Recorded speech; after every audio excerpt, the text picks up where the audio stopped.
Discussions my own friend had with Defra and Bayes about the contingency should we end up on the WTO's default tariff schedule, particularly in terms of the potential impact on farming and industry.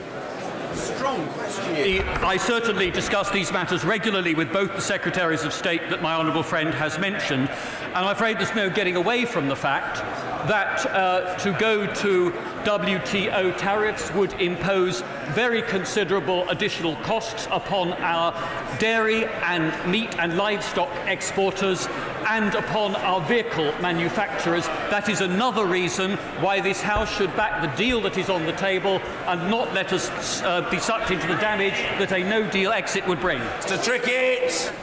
Thank you, Mr. Speaker, and season's greetings to you and everybody in the House and all our staff. Yesterday's Cabinet meeting appears to have decided to abandon all non-essential government business. It reveals an administration in an advanced state of decay. Will the Minister now tell the House which government functions he regards as non-essential and is now putting into deep freeze?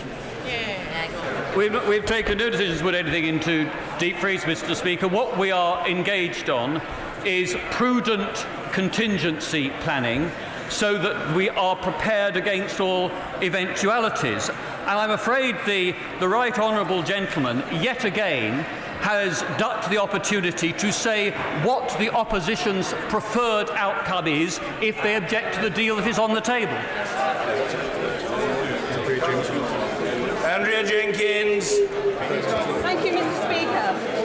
The 29th of March will be nearly 3 years since the British people decided to leave the EU in the referendum. There are fears that the Article 50 process will be drawn out or cancelled.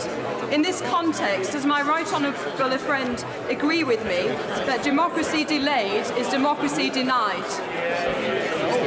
I don't think that my right honourable friend, the Prime Minister, could have been clearer about both our exit from the European Union and the date at which we are going to leave.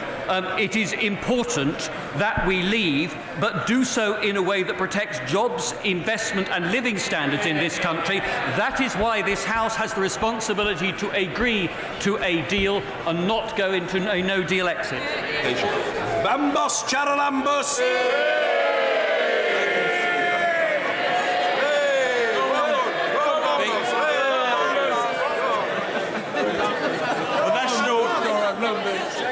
The National Audit Office report on British Army recruiting partnership is heavily critical of Capita's role.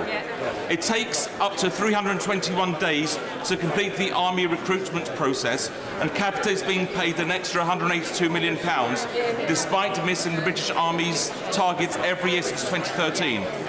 Considering Capita's failures in contracts such as the NHS cervical cancer screening and the NHS England's primary care support services, will the Minister stop rewarding failure and cease awarding contracts to Capita? Well, the honourable gentleman raises the issue of Capita's army recruitment contract. I can tell him we have put in place a plan to address those challenges, and we're working on a manning campaign, and we're in close contact with the Chief Executive of Capita to deal with precisely this issue. Derek Thomas. It is right that we strive to ensure the voting system is as fair as possible. What work is he doing to improve the current system, and does he agree with me that a close link with constituents and their representatives is important? Mr. Speaker, yes, I do agree that the link with constituencies is extremely important. I thank him for his question. He will know that we are committed to keeping the first past the post system in this House for that reason. Preet Kaur Gill. Thank you, Mr. Speaker. 35 years ago, the Law Lords, in a unanimous 5-0 judgment, ruled that Sikhs were an ethnic group and protected from discrimination. However, the results of the Prime Minister's race disparity audit had no data whatsoever regarding Sikhs, and with the ONS only requiring public bodies to collect and monitor data for ethnic groups specified in the census, the government's white paper failing to include a Sikh ethnic tick box, will the Minister commit to a meeting with officers of the APPG for British Sikhs and the inclusion of a Sikh ethnic tick box in the census order to bring an end to decades of discrimination against the Sikh community?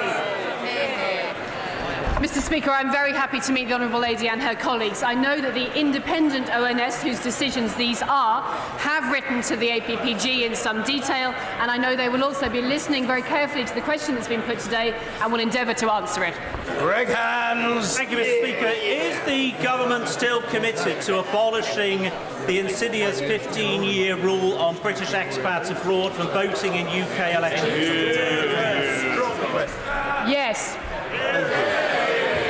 Order. Questions to the Prime Minister. Mike Amesbury. Question number 1. Thank you, Mr. Speaker. Mr. Speaker, this Friday marks 30 years since the bombing of Pan Am Flight 103 over Lockerbie. It was the biggest loss of life from a terrorist atrocity on UK soil. I know that the thoughts of the whole House will be with the families and friends of the 270 people who perished and all those whose lives have been affected. Mr. Speaker, may I wish all members and staff a Merry Christmas and a Happy New Year. And I'm sure that the whole House will want to join me in sending our warmest Christmas wishes to all our armed forces who are stationed overseas. I'm sure that I also speak on behalf of the whole House in sending Christmas wishes to all members of the emergency services and those who will be working over Christmas. Their service and sacrifice is inspirational, and we owe them a great debt of gratitude. Mr. Speaker, this morning I had meetings with ministerial colleagues and others. In addition to my duties in this House, I shall have further such meetings later today. Mike Amesbury. Yes, Mr. Speaker, I'd like to wish everybody here a Merry Christmas, the Prime Minister and all members of the House as well. The Prime Minister may recall that during the first Prime Minister's questions of 2018, I asked her to do more to support the victims of the leasehold mis-selling scandal. Can I use the last Prime Minister's questions of the year to ask whether she's done anything about it or whether she's going to kick it into the long grass, as she has done with the meaningful votes?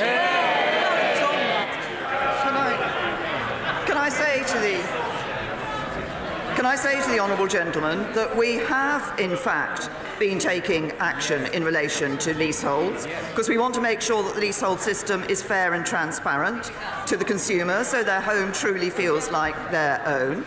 In July, my right honourable friend, the Housing Secretary, announced that no new government funding scheme will be used to support the unjustified use of leasehold for new houses. And our technical consultation on how to improve the leasehold market for consumers is now closed. We've had responses from almost 1,300 people and organisations. We're analysing the responses, and we will introduce legislation as soon as parliamentary time allows. Alberto Costa. Thank you, Mr. Speaker. Mr. Speaker, you will know that the issue of British nationals living in the EU and EU nationals living in the UK is a matter of the utmost importance to every member of this House. Given the comments made by the Prime Minister, her welcome comments when she came back from Salzburg about protecting the rights of EU nationals, at least those resident up until the 29th of March, in the event of no deal, can she confirm to this House that in the event of no deal, and I hope that won't be the case, that she will get a legally binding multilateral agreement with the EU on the issue of citizens' rights ahead of the 29th of March? Well, can I say my honourable friend is absolutely right, of course, and has consistently raised and championed the needs and concerns of EU citizens here in the UK. And our withdrawal agreement does guarantee those rights, and that's important not just for individuals but also for businesses. We're clear that in a no-deal scenario, EU citizens resident in the UK by the 29th of March 2019 will be able to stay and will be able to continue to access in-country benefits and services on broadly the same terms as now. That demonstrates our ongoing commitment. We obviously want to work with and are strongly engaging with EU counterparts to urge them to make the same commitment to protect the rights of UK nationals who are living in the European Union.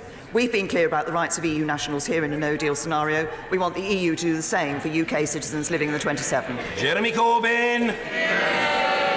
Thank you, Mr. Speaker. I join the Prime Minister in remembering the events at Lockerbie 30 years ago. I remember the silence that fell on this entire building when the news came out of what had happened at Lockerbie. And for the people of Lockerbie, the trauma lives on. and for the families of the victims it also lives on, and we should remember them today.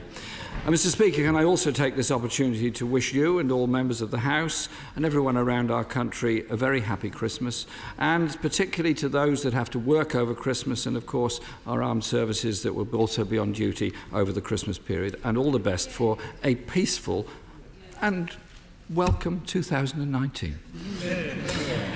Mr. Speaker, well, I've gained acquiescence.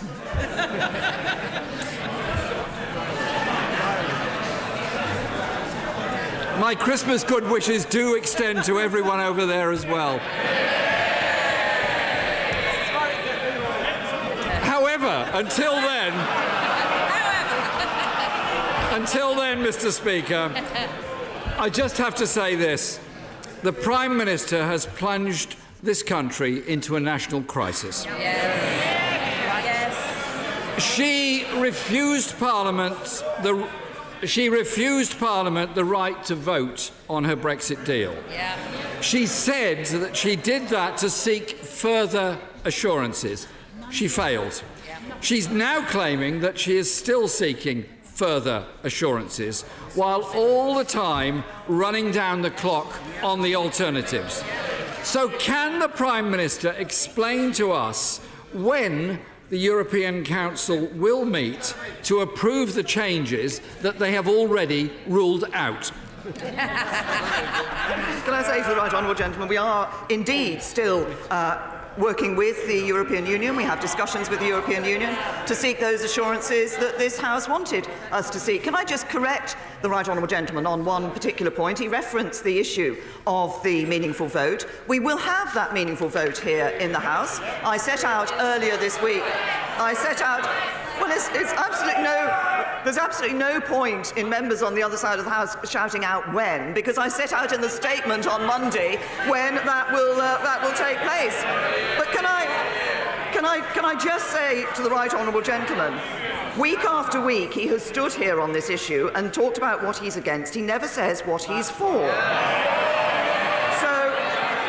So if he wants to fulfil the will of the referendum, to support jobs, to end free movement, to do those trade deals, to avoid no deal, then he needs to vote for this deal. He can talk all he likes about a meaningful vote. All he gives us is a meaningless position. Mr. Speaker, we should have had the vote a week ago. The Prime Minister denied Parliament the opportunity to have that vote. And she's still unclear as to when it will actually take place. Mr. Speaker, there are no meetings of the European Union Council scheduled until the 21st of March. And the EU has been very clear. There are no more negotiations, clarifications or meetings.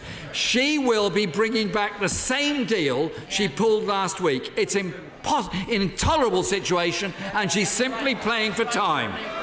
And on Monday, in a response to a question from the honourable member for Belfast North on the backstop, she said, "I am seeking further political and legal assurances in relation to those issues which can be achieved in a number of ways." The Prime Minister must clearly set out now how will she achieve these legally binding assurances before the House is due to return on the 7th of January. We will set out what is achieved in our EU discussions when we return in the new year, when we have had those discussions, when we bring those assurances back. Can I just say to the Right Honourable Gentleman, he can get as angry as he likes about this issue, but it doesn't hide the fact that he has no Brexit plan. And I know it's Christmas. I know he's looked in his stocking, down the chimney, under the Christmas tree. He still hasn't found a Brexit plan. He has to accept his responsibility to deliver on Brexit. Order! You're normally, Mr. Yassin, a most composed, almost laid-back individual. You're becoming very hot-headed. I'm worried for your own sake. Calm down. Be a good fellow. The Prime Minister. The Right Honourable Gentleman has to accept his responsibility for delivering on Brexit. And, you know, there are some people that say that the Leader of the Opposition just going through the motions. What we saw this week is he isn't even doing that. Mr. Speaker, it's the Prime Minister who's supposed to be undertaking the negotiation. It's the Prime Minister that's failed to bring an acceptable deal back. And if she doesn't like doing it, then step aside and let somebody else do it.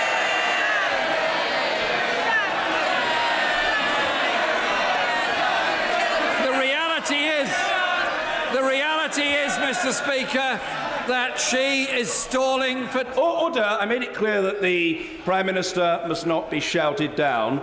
No one should even bother trying to shout down the Leader of the Opposition. It won't work against the Prime Minister, and it won't work against the Right Honourable Gentleman. End of subject. Jeremy Corbyn. Speaker, the reality is that the Prime Minister is stalling for time. There is still no majority for her shoddy deal in this House. It isn't stoical, it's cynical. And as the Honourable Member for East Surrey said, we have displacement activity designed to distract from last week's failed renegotiation. The International Trade Secretary said, and I quote, "I think that it is very difficult to support the deal if we don't get changes to the backstop. I'm not even sure if the Cabinet will agree for it to be put to the House of Commons." So can the Prime Minister give us a cast-iron guarantee the vote in this House will not be delayed yet again? I say to the Right Honourable Gentleman, we have been very clear about the process that we are going through, and we have been very clear about when the vote will be brought back to this House. Now, of course, the details of that debate have to be discussed in the usual channels in the usual way. But the Right Honourable Gentleman made a response when I said he had a responsibility on delivering Brexit. Every member of this House has a responsibility to deliver on Brexit. This is because, and 80% of the votes cast for members of this House were for members of this House who stood on a manifesto commitment to honour the referendum and deliver on Brexit. And what people will say to the Right Honourable Gentleman, if he fails to recognise that he has a duty, as has everybody in this House, to deliver on Brexit, that once again he's just bottled it. Mr. Speaker, the Prime Minister didn't answer my question about a cast-iron guarantee. She is the one that has denied Parliament the right to vote on this subject. So please, no lectures to Parliament when it's the Prime Minister that's denying MPs the possibility of a vote on this. We should have had a vote a week ago. We should now be debating practical alternatives. She is behaving in a disgraceful way that is frankly an outrage. Mr. Speaker, no deal would be a disaster for our country, and no responsible government would ever allow it.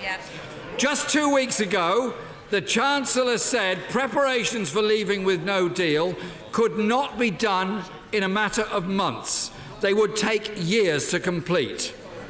No deal is simply not an option.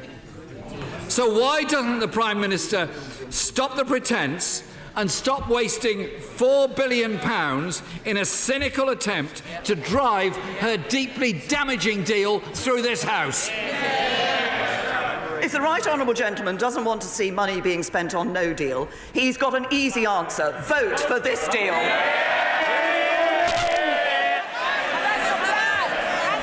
Mr. Speaker, what the Prime Minister is doing is a criminal waste of money.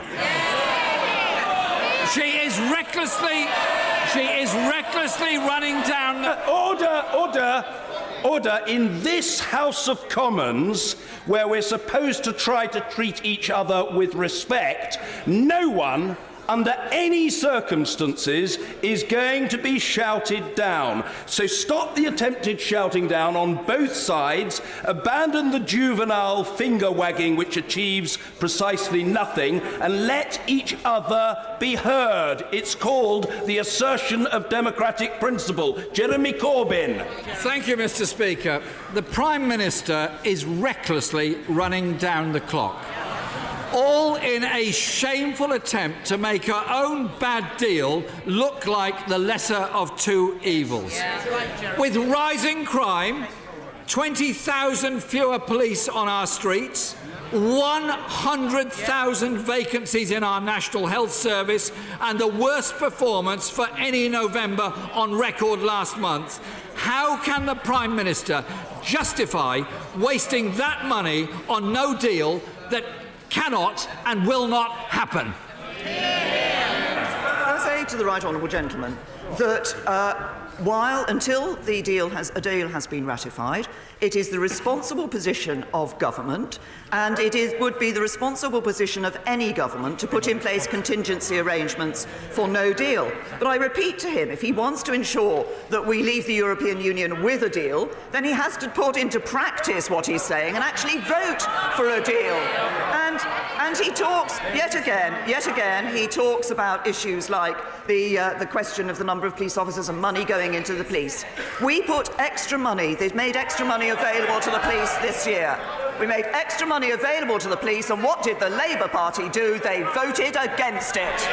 Jeremy Corbyn! The Prime Minister should stop dithering and put it to the vote of the House. Let the House make a decision on it. Her friend, the Honourable Member for Totnes, is right, is she not, when she said that the threat of no deal, and I quote, is an absolute disgrace. The Prime Minister, Mr. Speaker, has thrown away 2 years on her botched negotiations.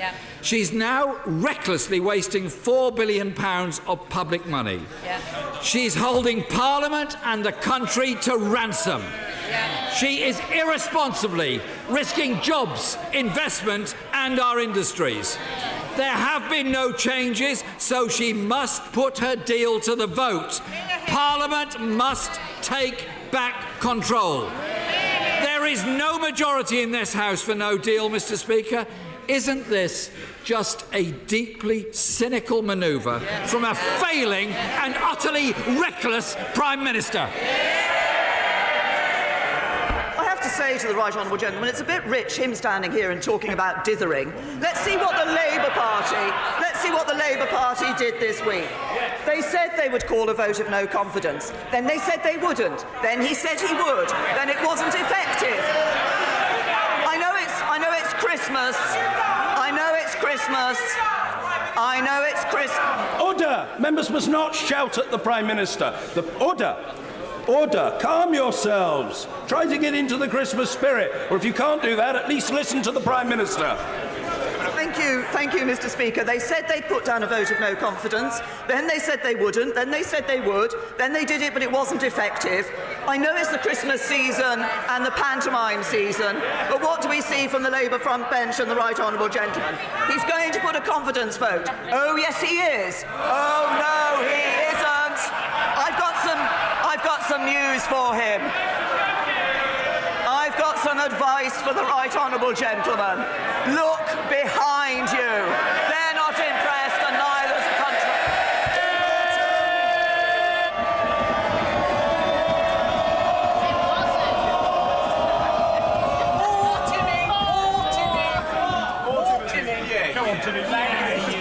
Calm. Mr. Speaker, may I wish the Prime Minister a well-deserved Chequers chillax over Christmas before the start of the new panto season, but on the basis that there may be £39 billion going spare in the new year, may I give her my priority Christmas list? No. Justice for the 1950s WASPy women, genuinely fair funding for Harpres schools in West Sussex, addressing the estimated £2 billion shortfall in children's social care, and for good measure, a vote of absolutely no confidence whatsoever in Her Majesty's opposition.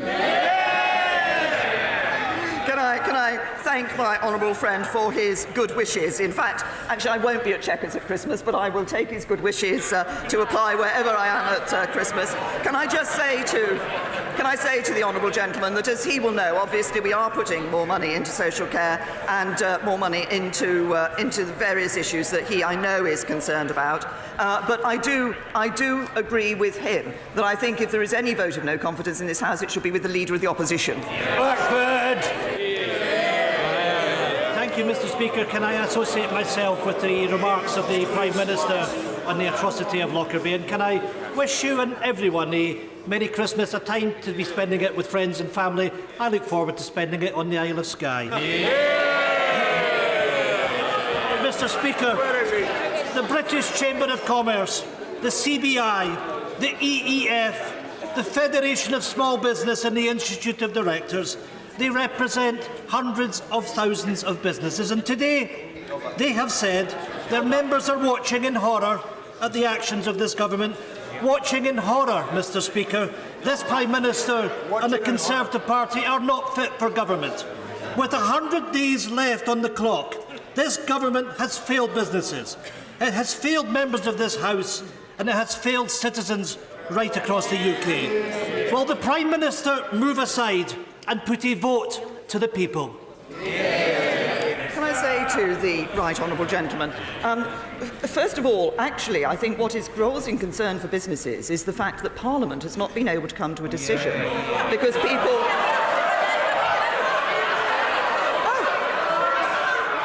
And it's no good. It's no good, honourable members on the opposition benches and in his own party pointing across the chamber.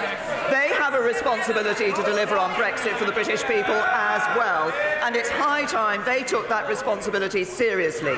A deal that works for the UK, a deal that works for Scotland. That's what we're offering. It's supported by Tech UK, the Federation of Small Businesses, the Scottish Chambers of Commerce, the Scottish Whisky Association, the Scottish Fishermen's Association, Oil and Gas UK. They're supporting the deal. Why isn't he? Well, if the Prime Minister thinks the deal is worth putting to this House, why did she pull the vote? The SNP will not stand by and watch this Prime Minister wreck our economy and rob our citizens of their rights. Mr. Speaker, yesterday, alongside other opposition party leaders, the SNP tabled a motion of no confidence in this shambolic government.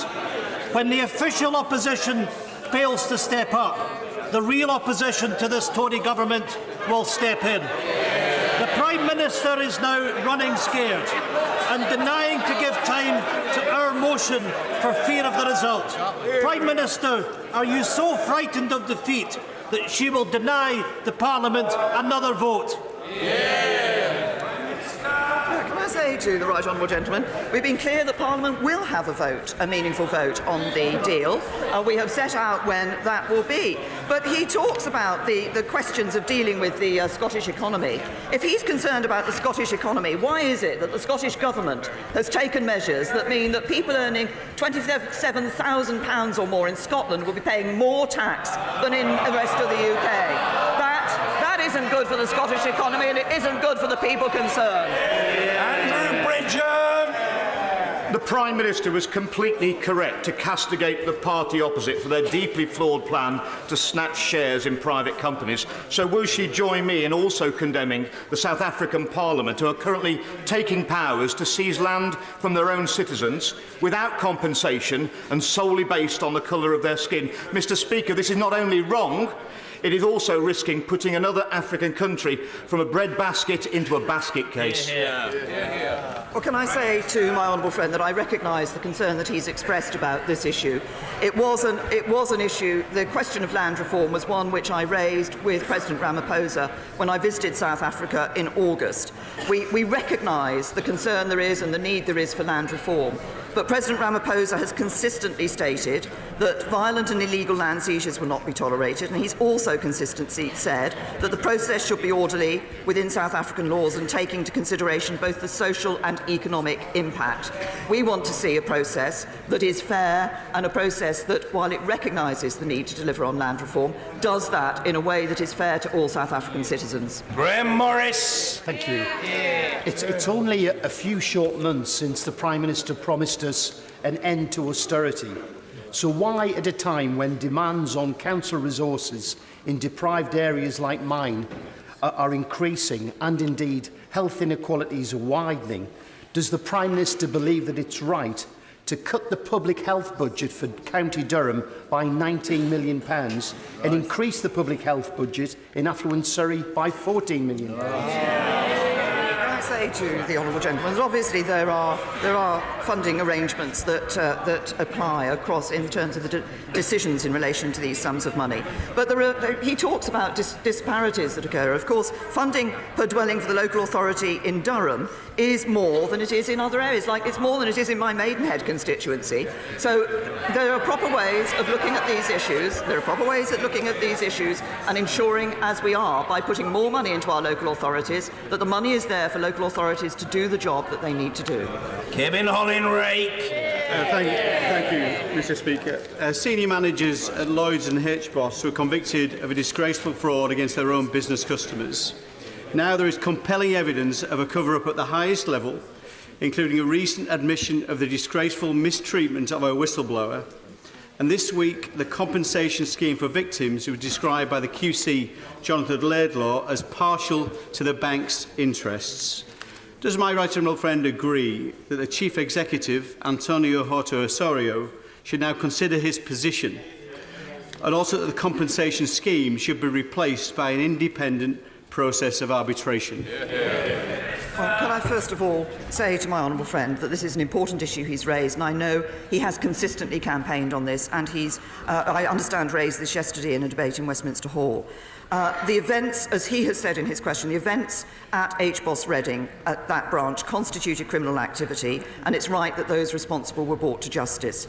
Now, decisions about whether to launch financial services conduct investigations are the responsibility of the Financial Conduct Authority as the independent regulator for the sector, and I understand they're currently conducting 2 investigations into the events at HBOS Reading, including the bank's communications with regulators following the discovery of the misconduct. Obviously, we look forward to the conclusions of these investigations, and I know my honourable friend will continue to champion the needs and the concerns of all those who found themselves recipients and victims of what was identified as criminal activity. Man!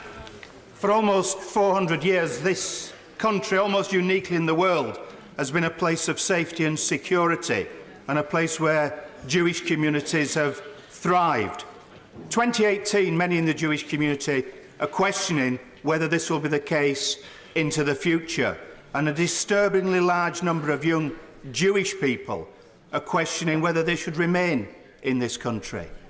Does the Prime Minister agree with me that 2019 has to be a year when we all stand up and be counted to ensure that those young Jewish people believe and stay in this country, wishing to contribute and no longer fearing for their future? Can I say to the honourable gentleman that I absolutely agree with him. Jewish people should be able to feel safe and secure in this country. I don't want, and I never thought I would see the day when Jewish people living in this country questioned whether they should stay in this country. I think this is a terrible state of affairs that we have come to. There's no place for racial hatred in our society. It's important that we all take every step to tackle it. I was very pleased to be able to host the reception as part of the recent groundbreaking Sarah conference organised by the honourable member in the APPG on anti-Semitism and the Anti-Semitism Policy Trust, looking at the twin evils of misogyny and anti-Semitism, but it is absolutely right when the honourable gentleman talks about the need for us all, every one of us, to stand up now, but to stand up as we go into the new year and say 2019 will be the year when we stand up and say there is no place for anti-Semitism or racial hatred in our society. Sir Roger Gale. Mr. Speaker, most members of this House on both sides are likely to spend much of the recess working, as will, I know, my right honourable friend herself. Given the cost in terms of staffing and security, can my right honourable friend think of any reason at all other than grandstanding for the early recall of Parliament?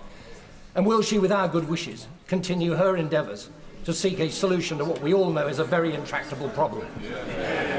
My honourable friend is absolutely right. I think it is important that we're able to conduct the discussions that we are taking place with the European Union, and we've been clear that we will bring that meaningful vote back to this House. I think we've set out the timing on which that will be done. But I would like to thank my honourable friend for pointing out that members of this House, when they leave this Parliament, when we go into recess, don't just go away. They actually go to their constituencies and they work in their constituencies and for their constituents. And that is something that is all too frequently forgotten by many. And I thank him for raising it and reminding us of it. Jonathan Reynolds. Mr. Speaker, homelessness in the UK is now a national emergency and a national disgrace. How can it be, in a country of our resources, our talents and our wealth, that this year 320,000 British people have been classed as being homeless?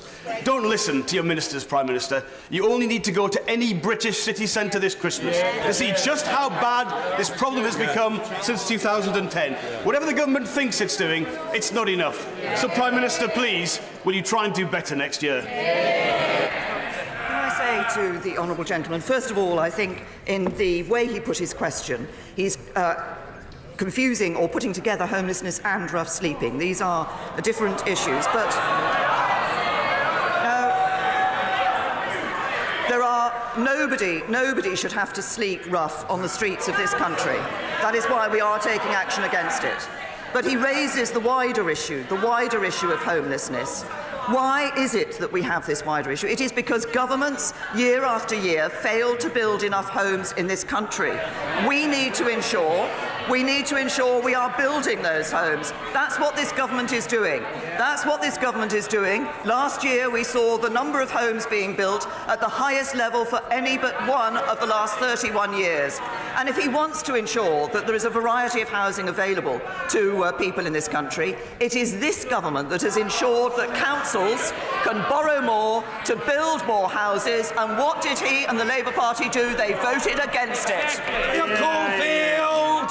Thank you, Mr. Speaker. 12 young people die each week in this country from sudden cardiac arrest, and that figure could be reduced significantly by more availability of defibrillators. Would the Prime Minister therefore support my 10-minute rule bill, which is being presented to Parliament this afternoon, asking for mandatory installation of defibrillators in all schools, all leisure centres and all public buildings, so we can end this needless loss of life? My honourable friend is absolutely right to raise this issue, and we take it extremely seriously. And we're certainly committed to encouraging all schools to acquire defibrillators as part of their first aid equipment, and the Department for Education has been working with the NHS to make these life-saving devices more affordable. And they've also become easier to use in recent times. But I'd also like to pay tribute not only to my honourable friend for raising this issue, but to those many people up and down the country who are campaigning and raising funds to ensure that there are defibrillators in not just schools, but actually in other places, such as outside the hall in Hollyport, in my constituency, which was raised by people in that village, money raised by people in that village. We should commend them for what they're doing, and we will continue to work to ensure that defibrillators are available. The ONS excess winter mortality figures show that in our country, over the past 10 years, 313,000 people have died because of the cold. 50,000 died last winter, the highest number of winter casualties since 1976. It is a shameful indictment on our ability as a country to protect our most elderly and vulnerable residents. So can I ask the Prime Minister to say specifically what she's going to be doing this winter to prevent thousands of people from dying needlessly? There are many actions that the government is taking in relation to the wider issue that the honourable gentleman has raised about people saving lives over the winter, action that's being taken in the NHS and elsewhere. Of course, for people to be able to heat their homes and be able to have confidence that they can afford to heat their homes, it's important that we help those who find themselves stuck on tariffs that are not the right tariffs for them, that are higher than they should be. That's why our energy price cap is an important step in this. It will help 11 million households. On average, £76 a year will be saved, and for some £130. Gary Streeter. My right honourable friend will be aware that demand for special educational needs is increasing throughout the country and resources are thinly spread. Will she undertake in 2019 to make it an even higher priority for our government to provide generous support for these very special children? I thank my right honourable friend. He's absolutely right. The need to ensure that we are providing for children with special educational needs is very important. We're already seeing £6 billion this year going towards children with complex special educational needs. That is the highest level on record. And we're also investing £265 million through to 2021 to create new school places and improve the existing facilities for children with special educational needs and those with disabilities. But it's also about the programme we have with our free schools that have opened 34 special schools so far, with a further 55 in the pipeline. That's providing for children with special educational needs, and we will continue to do so. Creasy. Thank you, Mr. Speaker. Yesterday, within hours of the Prime Minister greenlighting the no-deal preparations, my constituent contacted me to say that he had been sent a redundancy notice by his work directly as a result of the chaos this will cause. Her own figures show that any Brexit deal will leave us poorer, but no deal means a £24 billion hit to our public finances. The Chancellor Barracks, it's his own figures. Maybe. So can the Prime Minister tell my now unemployed constituent what public services she's going to cut, or what taxes she's planning to rise to deal with that hole? Or is she just going to leave it to one of her successors to deal with these problems? Can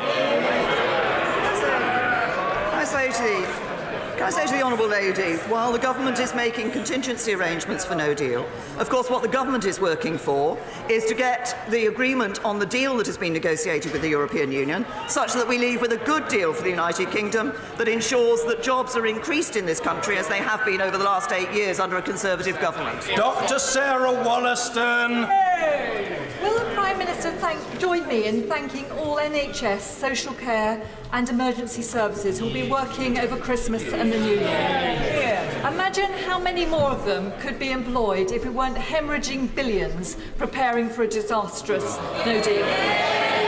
Could the Prime Minister end the uncertainty by ruling out no deal? And will she also end the uncertainty, please, by publishing the long-term 10-year plan for the NHS before we break for Christmas? Well, can I say to my honourable friend that she and indeed a number of others have raised this question of no deal and not wanting to have no deal. As I've said earlier in answer to questions, there is a simple way to ensure that we don't leave with no deal, and that is to back the deal. And see, Lucas. Thank you, Mr. Speaker.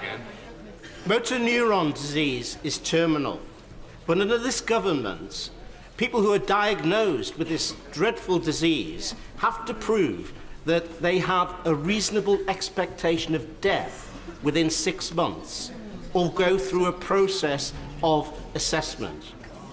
Will the Prime Minister show some empathy, show some compassion, and take action with her new Secretary of State to end this dreadful state of affairs that she is presiding over? Can I say to the honourable gentleman, he obviously raises an important issue about those who have with motor neuron disease. I will note the point that he makes. I will inquire from the Department of Work and Pensions on these issues. Can I say to the honourable gentleman, what I'm saying to him is that I will look into the issue that he has raised and I will respond to him in writing. Justine Greening. Thank you, Mr. Speaker. The Prime Minister is sending Parliament off for a 2-week break at the very moment we have a Brexit crisis and no decisions. And our communities want us here representing them in Parliament. If we're not even back until the 7th of January, how can she possibly say that we're doing our job? And isn't the message to the British people, crisis? What crisis? We're in a very simple situation. I'm sure my right honourable friend understands.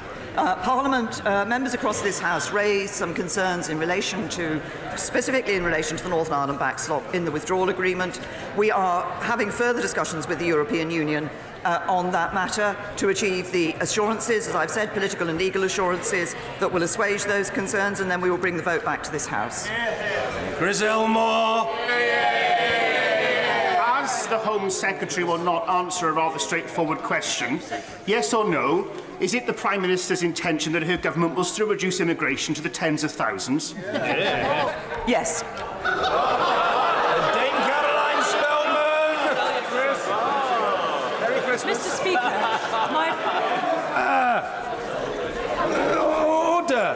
Order.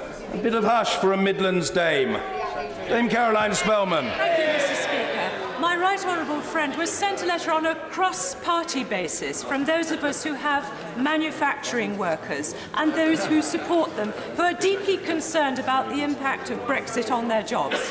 Would she agree that what would be the best way to avoid the unnecessary economic damage of leaving with no deal is to leave with a deal and protect those jobs? Well, can I say to my right honourable friend, she's absolutely right. Manufacturing industry has been clear with us that they want the country to leave the European Union with a deal that helps to protect those jobs. That's exactly what we want to do, and that is the decision that this Parliament will be faced with when we bring the meaningful vote back. Lillian Greenwood. Mr. Speaker, almost 1,000 Nottingham South residents have already responded to my Brexit survey. Only 7% back her deal, and more than 3/4 want to vote on Brexit if MPs can't agree. Hear, hear. She won't let Parliament have a vote, and she opposes letting the people have a vote. Aren't her attempts to dodge and delay simply costly and reckless? The Honourable Lady is wrong. She says that I won't let Parliament have a vote. Parliament will have a vote when we have conducted those further discussions with the EU. Anna Soubry. Much indeed, Mr. Speaker. Mr. Speaker, I'm afraid that the Prime Minister is wrong when she says that the choice that will eventually face this House is the choice between her deal and no deal. I gently say that no responsible Conservative Prime Minister, we are after all the party of business, would be so reckless as to take us out of the European Union without a deal. Will the Prime Minister now commit to this? Order. Some junior minister presumes to try to shout down the right honourable lady. Not only unethical, Mr. Opperman, but always, everywhere, without exception, doomed to fail. Anna Soubry. It is a little dangerous as well, if I may say. Would the Prime Minister now commit to this? When her deal fails, as we all know it will she then commit to allowing this House to consider all the various options that exist to her deal by way of proper, meaningful votes as a matter of urgency, given the clock is ticking down? To my right honourable friend, the House will be having the meaningful vote that the House asked for. That meaningful vote will be on the deal that has been agreed and negotiated with the European Union, subject to, obviously, the further work that is being undertaken in relation to the assurances. But what I also say to my right honourable friend, and I've recognised her concern that she and others have raised about no deal, I come back to the point that the only way to ensure we don't leave with no deal is to ensure that we leave with a deal. Mary Glendon. Thank you, Mr. Speaker. Will the Prime Minister quickly intervene to overcome difficulties at the Home Office which are obstructing my constituent, Laura Smith, from accessing her vital medication, Dronabinol, and which may mean she will have to face unaffordable procurement costs plus hundreds for the drug itself? I say to the Honourable Lady, the Home Secretary is obviously on the bench and has heard the question. I will ask him to respond to her. Philip Davis. The Prime Minister originally said that if we left the EU without a deal, we wouldn't pay them any money. She's more recently said that if we leave without a deal, we would have to pay them some money. The Prime Minister must have taken some legal advice on this issue, as no British Prime Minister would commit billions of pounds of British taxpayers' money without finding out what our strict legal financial liability is. So, given that, can she set out exactly what that legal advice is on how much money we would have to give the EU if we left without a deal, upon which sections of the EU treaties those financial liabilities stem from, and how much she would give over to the EU if we were to leave without a deal. That is information that this House needs to know and the EU needs to know. I'm a generous man, Mr. Speaker. I'm a generous... Order! I'm not having the honourable gentleman shouted down. The honourable gentleman will complete his question. Mr. Philip Davis. I'm a reasonable and generous man, Mr. Speaker, so if the Prime Minister doesn't have that information to hand, then perhaps she would write to me after this session with the answers to those specific questions. Can I say to my honourable friend that I don't have the answers to all of those questions straight to hand, and I will indeed write to him. Speaker Grant! Thank you, Mr. Speaker. Immigration from the European Union has significantly benefited my constituency economically, socially and culturally, as it's benefited all 650 constituencies in these 4 nations. The government's own analysis shows that cutting immigration from the European Union hurts our economy, and that's precisely what the immigration paper about to be published aims to do. Can the Prime Minister identify a single tangible benefit that my constituents will notice that could possibly compensate for lower earnings, lower standards of living and desperate staff shortages in our public services?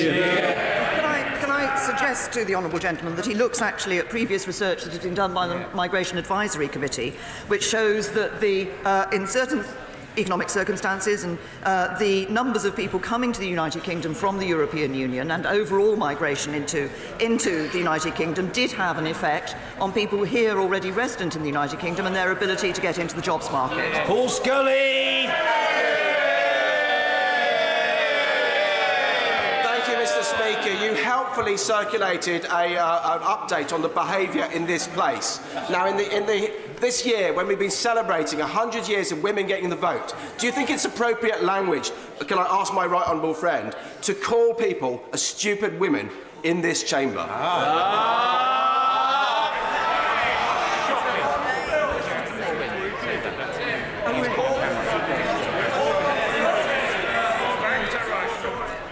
Can I say to my honourable friend that I think that everybody in this House, particularly in this 100th year anniversary of women getting the vote, should be aiming to encourage women to come into this chamber and to stand in this chamber, and should therefore use appropriate language in this chamber when they are referring to female members.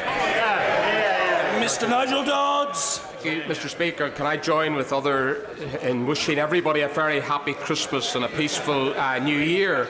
And as the Prime Minister ponders over Christmas what might be done to get her withdrawal agreement through this House, can I urge her to consider the necessary changes that need to be made, not just assurances, in order to get somewhere with any realistic prospect of actually winning that vote?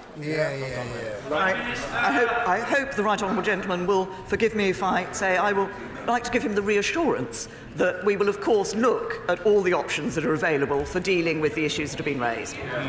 Order! No, points of order come after statements, as the right honourable gentleman is well aware. Thank you.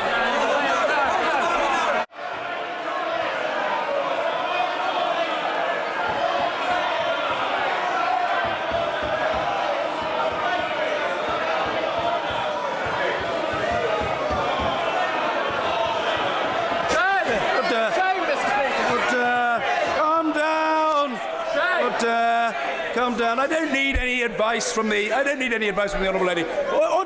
Order. I understand that the point of order flows from the exchanges, and in those circumstances, as I've done on previous occasions, I will take the point of order from the order. No. I'm taking the point of order from the right honourable gentleman.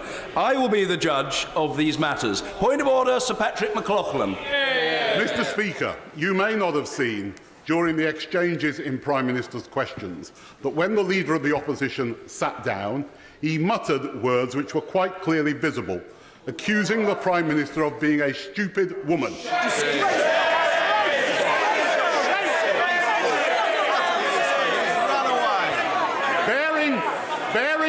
Bearing in mind, Mr. Speaker, the booklet that you issued this week, the words that the Leader of the Opposition said last September, would it not be appropriate for him to come back in the chamber and apologise?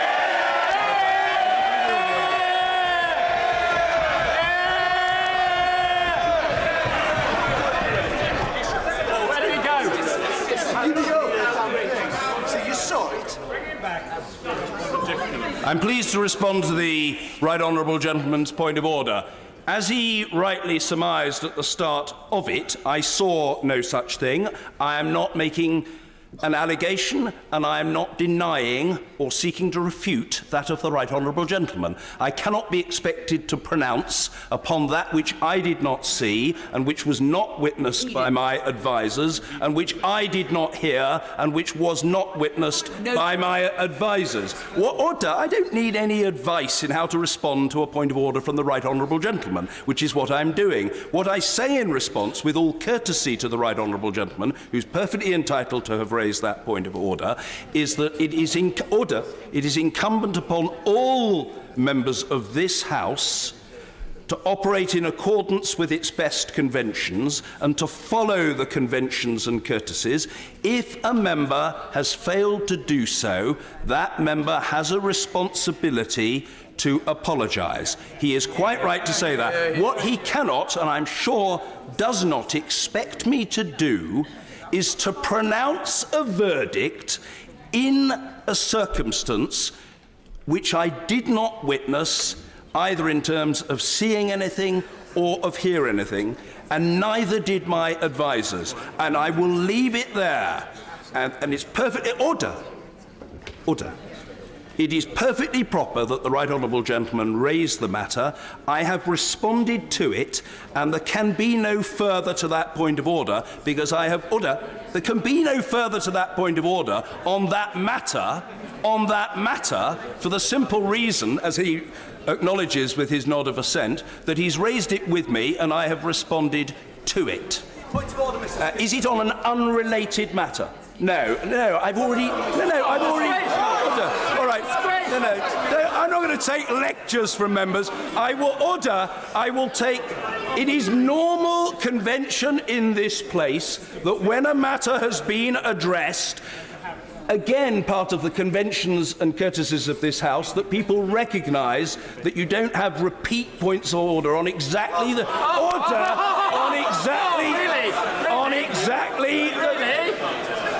You don't have... You don't have repeat... You don't have repeat points of order on exactly this order on exactly... Every week we do. On exactly the same matter. Order! I am perfectly prepared to take a point of order on the matter from the Leader of the House. We have order. We have heavy business today, some of which is government statements, and with which we will, in due course, preferably reasonably soon, need to proceed. But I will happily take the Right Honourable Lady's point of order. Thank you, Mr. Speaker. I would just like to ask, after your finding there that individuals who are found to have made unwelcome remarks should apologise, why it is that when an opposition member found that you had called me a stupid woman, you did not apologise in this chamber? No. I'll deal with the point.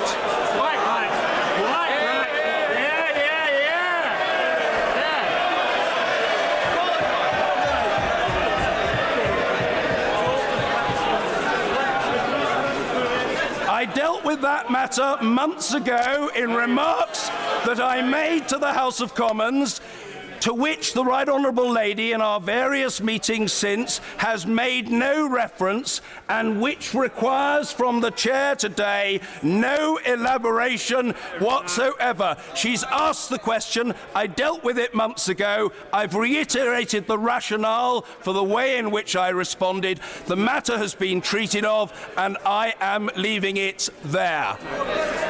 And if there are... A point of order, Anna Soubry. Thank you very much, Mr. Speaker. With great respect to the Chair, I have to say this. If it was one of my male colleagues on this side of the House that had used that expression against a woman on the front bench on the opposition, then you, sir, would take action immediately. This is not... Please, would you deal with it, as you often do, Mr. Speaker, in a fair way, but also from the point of view of women in this House who are fed up over decades of being abused by men? Very happy. I'm very... Yes, I'm very happy to deal with it. The Right Honourable Lady is absolutely right to say that if I witnessed an instance of the kind that has just been alleged, I would deprecate it unreservedly. It's no good people shaking their heads. I received assent to the proposition, which I think would command widespread assent, simply and logically, that I cannot be expected to deprecate the behaviour of an individual which I did not witness. Order. If the Right Honourable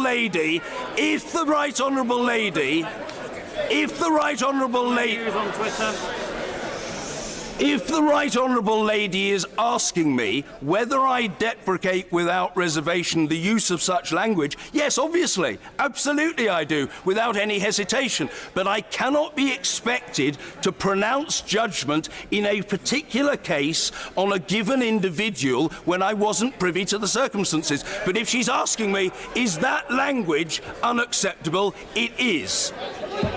No, she's... Very well. Point of order, Anna Seabury.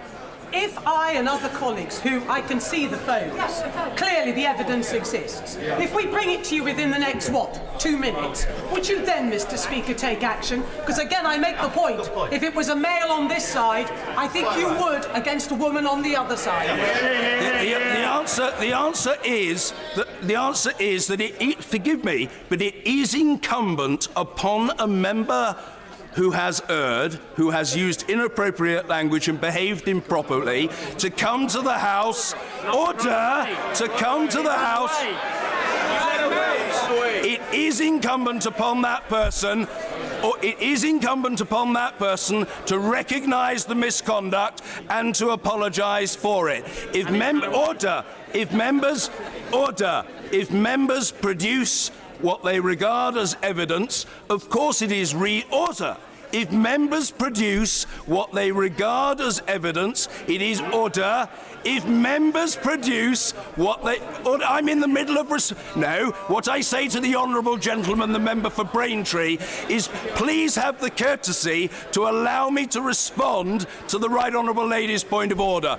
If evidence is produced, it will be considered, and I will take professional advice, as fair-minded people would expect me to do.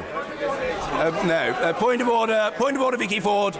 Mr. Speaker, could you confirm that it is not acceptable parliamentary language to call a woman a stupid woman in this House?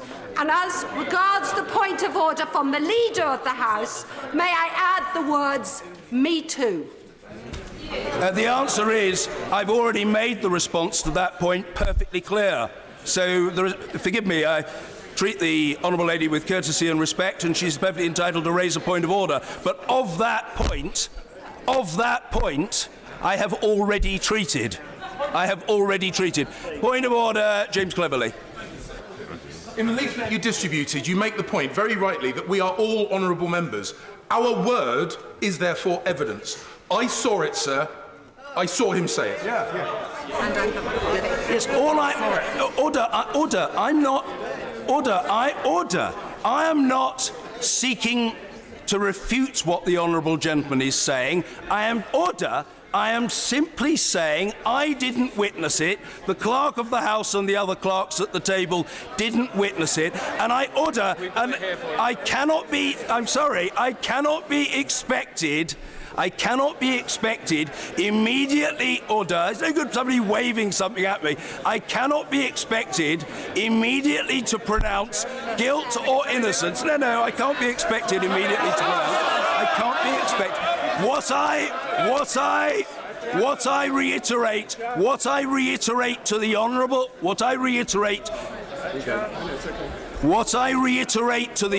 order, I'll deal with it in a moment. What I reiterate to the honourable gentleman is that members are responsible for their own conduct and should apologise if they have committed a misdemeanour. It's no good a member standing by the chair and trying to show me something.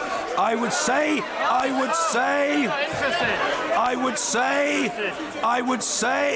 what I say, What I say to the honourable gentleman is that What I say to the honourable gentleman is that the Leader of the Opposition will have heard of the allegations that have been made,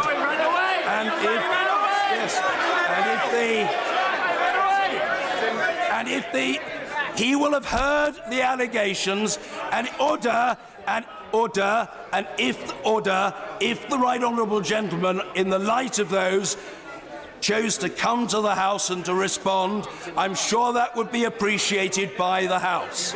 I'm sure it would be appreciated by the House. Point of order, Dame Margaret Beckett. Thank you, Mr. Speaker. I understand the observations made by the Right Honourable Lady opposite, and I hope I vow to no one in my wish to see the courtesies of this House observed. But do you believe that it is in order for what appears to be becoming almost an orchestrated riot to take place?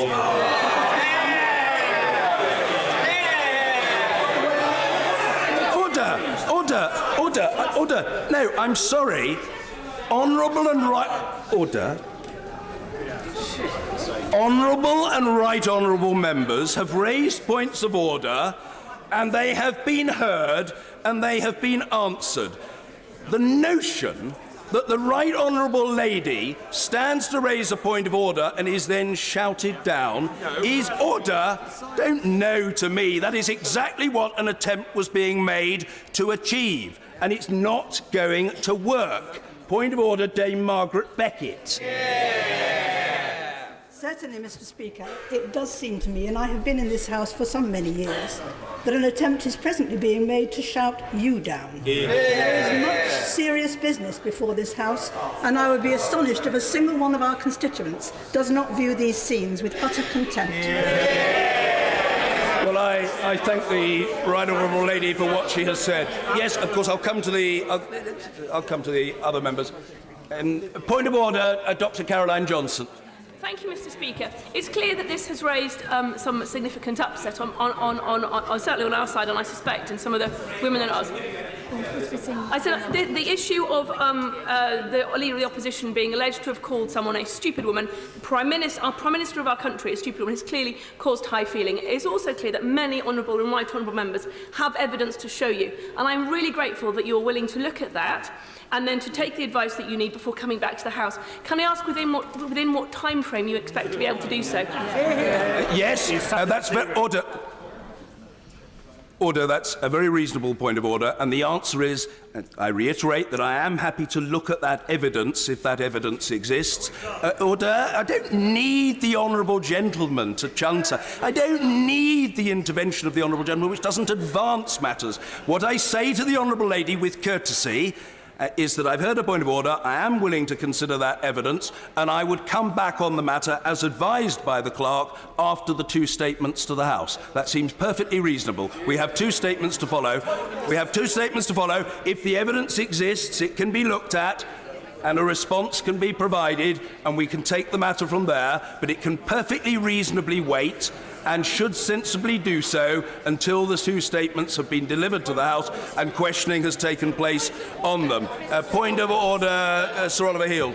Mr. Speaker, I'm grateful to you for looking at the evidence. I think they call it VAR in football.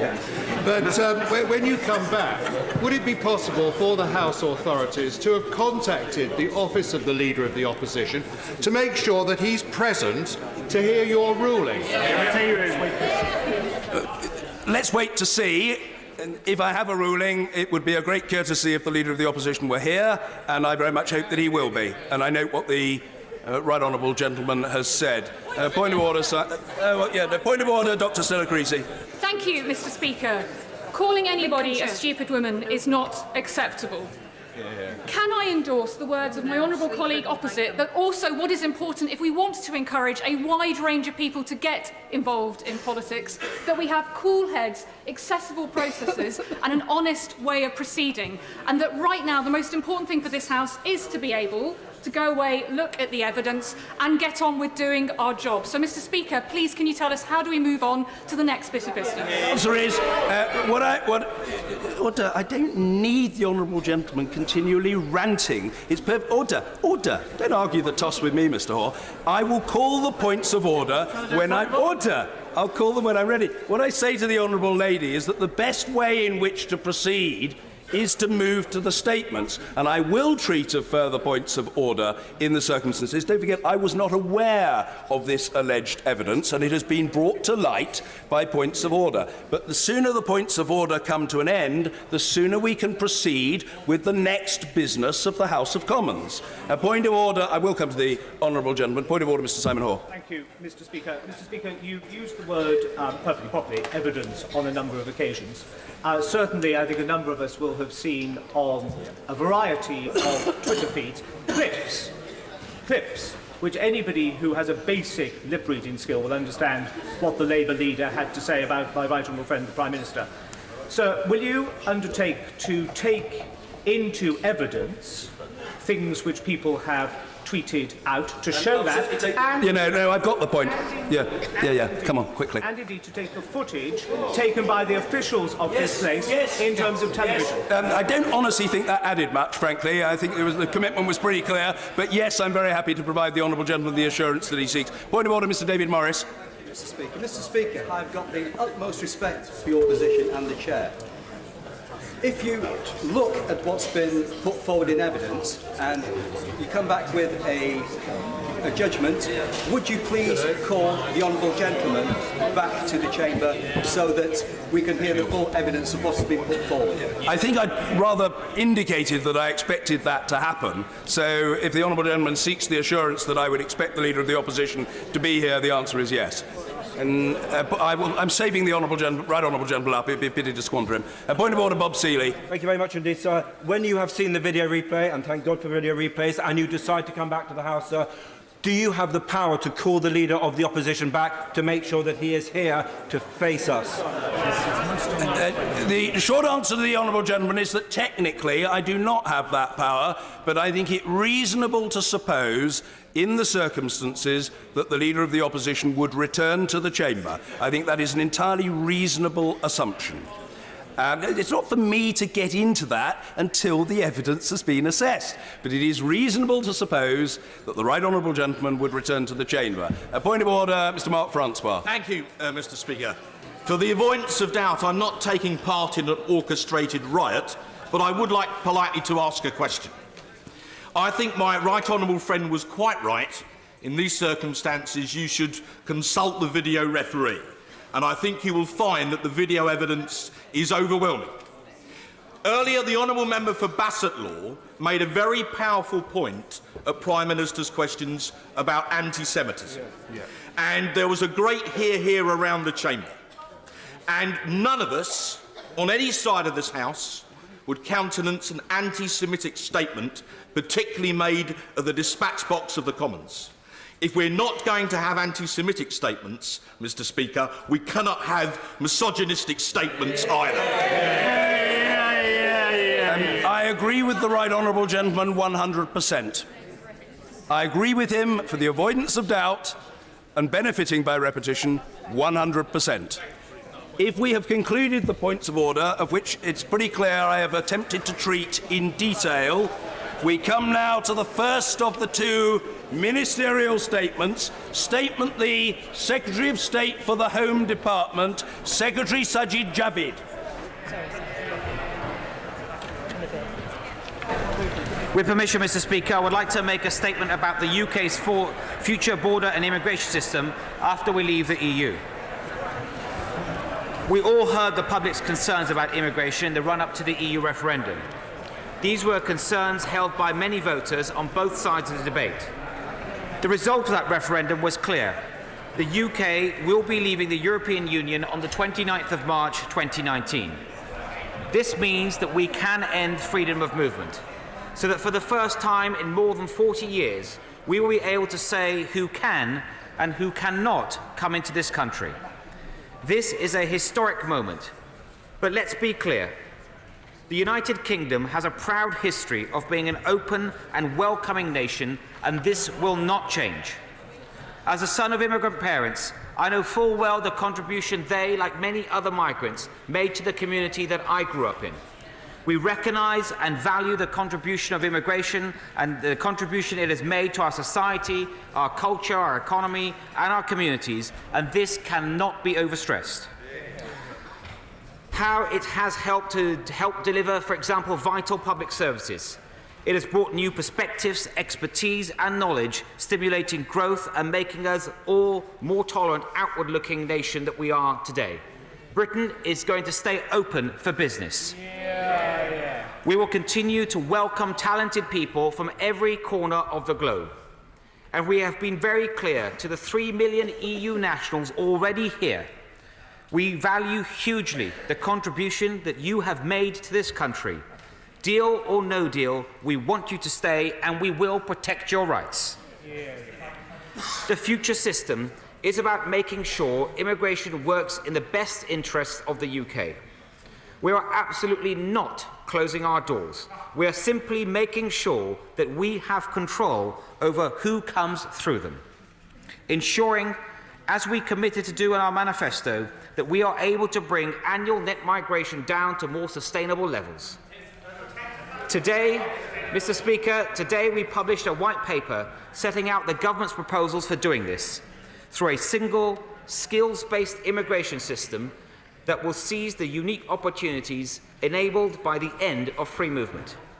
Copies are available for honourable and right honourable members in the vote office. I would like to highlight the key proposals and principles within it to the House. Firstly, free movement will come to an end. Tomorrow, we will introduce the Immigration and Social Security Coordination EU Withdrawal Bill to implement this. It will make EEA and Swiss nationals and their family members subject to UK immigration control, and it will protect the status of Irish nationals. This means that in the future, everyone other than British and Irish citizens will need to get UK permission before they can come here. Secondly, it will be a single immigration system for all nationalities. The existing automatic preference for EU citizens will end. This approach will give everyone the same chance, regardless where they are from, levelling the playing field to welcome the most talented people from anywhere in the world. And thirdly, it will be a skills-based system, giving priority to those with the skills that we need.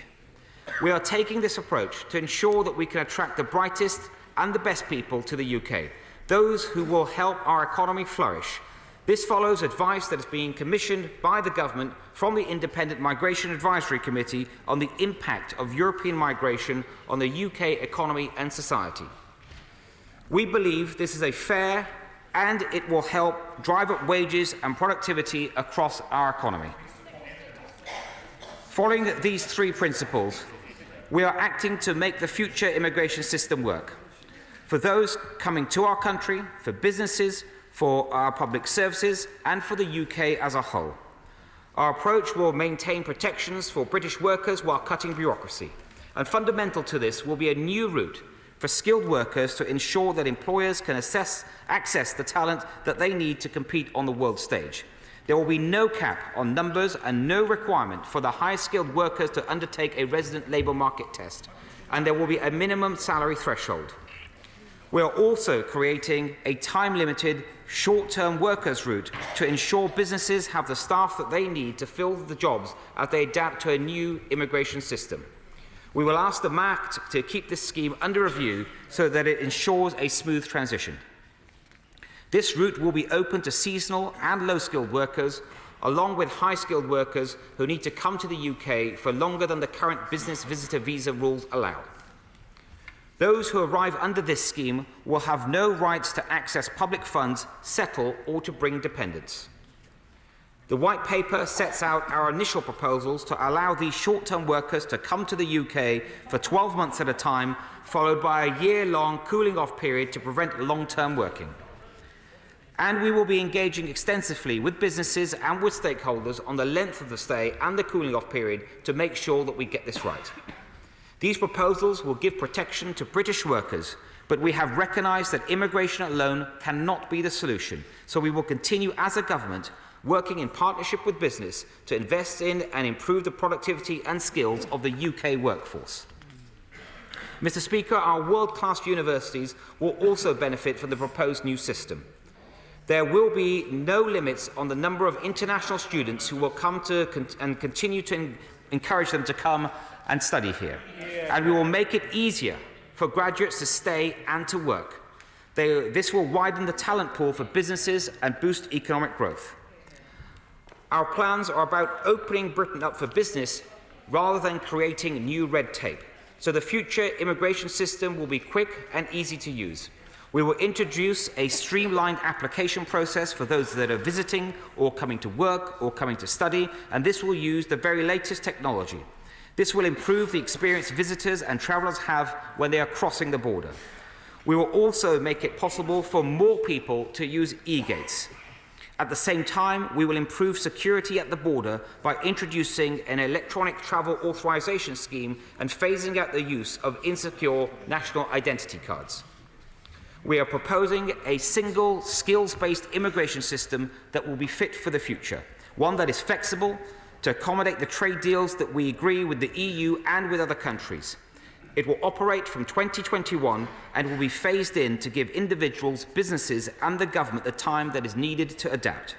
This means that individuals do not need to make immediate changes and businesses do not need to rush through plans based on guesswork about the future system. Mr. Speaker, the Immigration White Paper outlines the proposals for the biggest change to our immigration system in a generation. However, it is important to note that it is not the final word. Rather, it is a starting point of a national conversation on a future immigration system. And I'm pleased to announce that the government will be launching a year-long programme of engagement across the UK to ensure that a wide range of views are heard. And I'm confident that all the measures that have been outlined today will ensure that the UK continues to flourish outside the EU, that the future immigration system is geared towards controlling who can come here and for what purpose, reducing net migration while ensuring the brightest and the best can work and study here, that it will boost our economy and it will benefit the British people. We are building a fair and sustainable immigration system that answers the concerns people have rightly had about free movement, an immigration system that is designed in Britain, made in Britain and serves our national interest. I commend this statement to the House. Diane Abbott. I would like to thank the Home Secretary for early sight of the statement. As the whole House knows, since 2016 referendum, politics have been convulsed by the debate about Brexit. And in recent days, we've seen ever more heightened convulsions. And at the heart of the debate, as far as many of our constituents are concerned, has been issues around migration. That is why it is a disgrace that it's taken the government so long to produce this long-promised white paper. It is almost a year late, and this is entirely because of internal disputes in Cabinet. The whole House knows that when we leave the single market, freedom of movement falls. Labour Party set that out in our manifesto, and it remains our position. And then there will be an urgent need to fashion a new and hopefully fairer immigration system. But the important thing is, going forward, we do not base the new immigration system on some of the myths of the past. The whole House heard the Prime Minister say that the government was still committed to reducing migration to tens of thousands, a target that has never been met, will never be met, and is a pretext for anti-immigrant measures. But many members of the House will have heard the Home Secretary on the radio today repeatedly refusing to commit himself to the tens of thousands target. So which is it? Where does the government stand? Are you going to continue with a bogus and unachievable target? Or are you going genuinely to try and shape an immigration system which meets the needs of the society? And I would say to the Home Secretary that if he is abandoning the commitment to a formal target in the tens of thousands, if he is allowed to abandon that commitment, that would be welcome. This was a target which was a purely political device designed to stress the government's intent to crack down on immigration when the Conservatives felt under pressure from UKIP. But the House will wait to see what the Home Secretary's attitudes to targets, what it means in practice. The danger is the Home Secretary will abandon formal, in principle, adherence to targets, but the Home Office, particularly hearing, as it will have heard, what the Prime Minister has to say, will continue to function in the same way with all the distortions and all the unfairness and all the inefficiencies that arbitrary targets lead to. Let me also say that on this side of the House, I support a single immigration system for all nationalities. To my certain knowledge, nothing drove pro-Leave sentiment amongst voters of Commonwealth origin, nothing drove it more than the sense that they were disadvantaged in relation to immigration compared to EU nationals. So if Brexit produces nothing else, it ought to produce a system which moves away from that unfairness. We should be a country which treats the doctor from Poland in the same way as we treat a doctor from Pakistan. I would also wish to ask the Home Secretary, is he aware of the concern that the uncertainty about the government's intentions and the delays in producing the white paper have produced amongst EU citizens, their friends, their families and their employers? Is the Home Secretary able to tell us when we will know what the minimum salary threshold will be? There is much concern that the minimum salary threshold will be at 30,000, which would actually rule out healthcare workers, social care workers, technicians, and would be very damaging both to the private and public sector. So when will we know what the minimum salary threshold will be? And as for the arrangement that he set out in a statement about time-limited temporary short-term workers who would have no rights to access public funds, settle or bring dependents. They would come for 12 months at a time, followed by a year-long cooling-off period. That might suit some sectors, notably agriculture, but it's a very alarming prospect for most employers because it will not allow them to establish the continuity of employment, which is vital for delivering their services, whether in the private or the public sector. And can I ask the Home Secretary, does he really think that the Home Office has the capacity to change its established ways of working and its unofficial targets, which it was clearly working towards and helped to contribute to the Windrush scandal? Does the Home Secretary accept that on immigration he cannot have it both ways? He cannot talk about an outward-looking global Britain and meeting the needs of society and employers. He cannot do that and also be part of a government with a rhetoric of cracking down on migration, a rhetoric, I might add, that implicitly denigrates the parents of many of us in this House. He cannot be part of a government with photocalls at airports to stress how they are cracking down on migrants. He cannot have it both ways.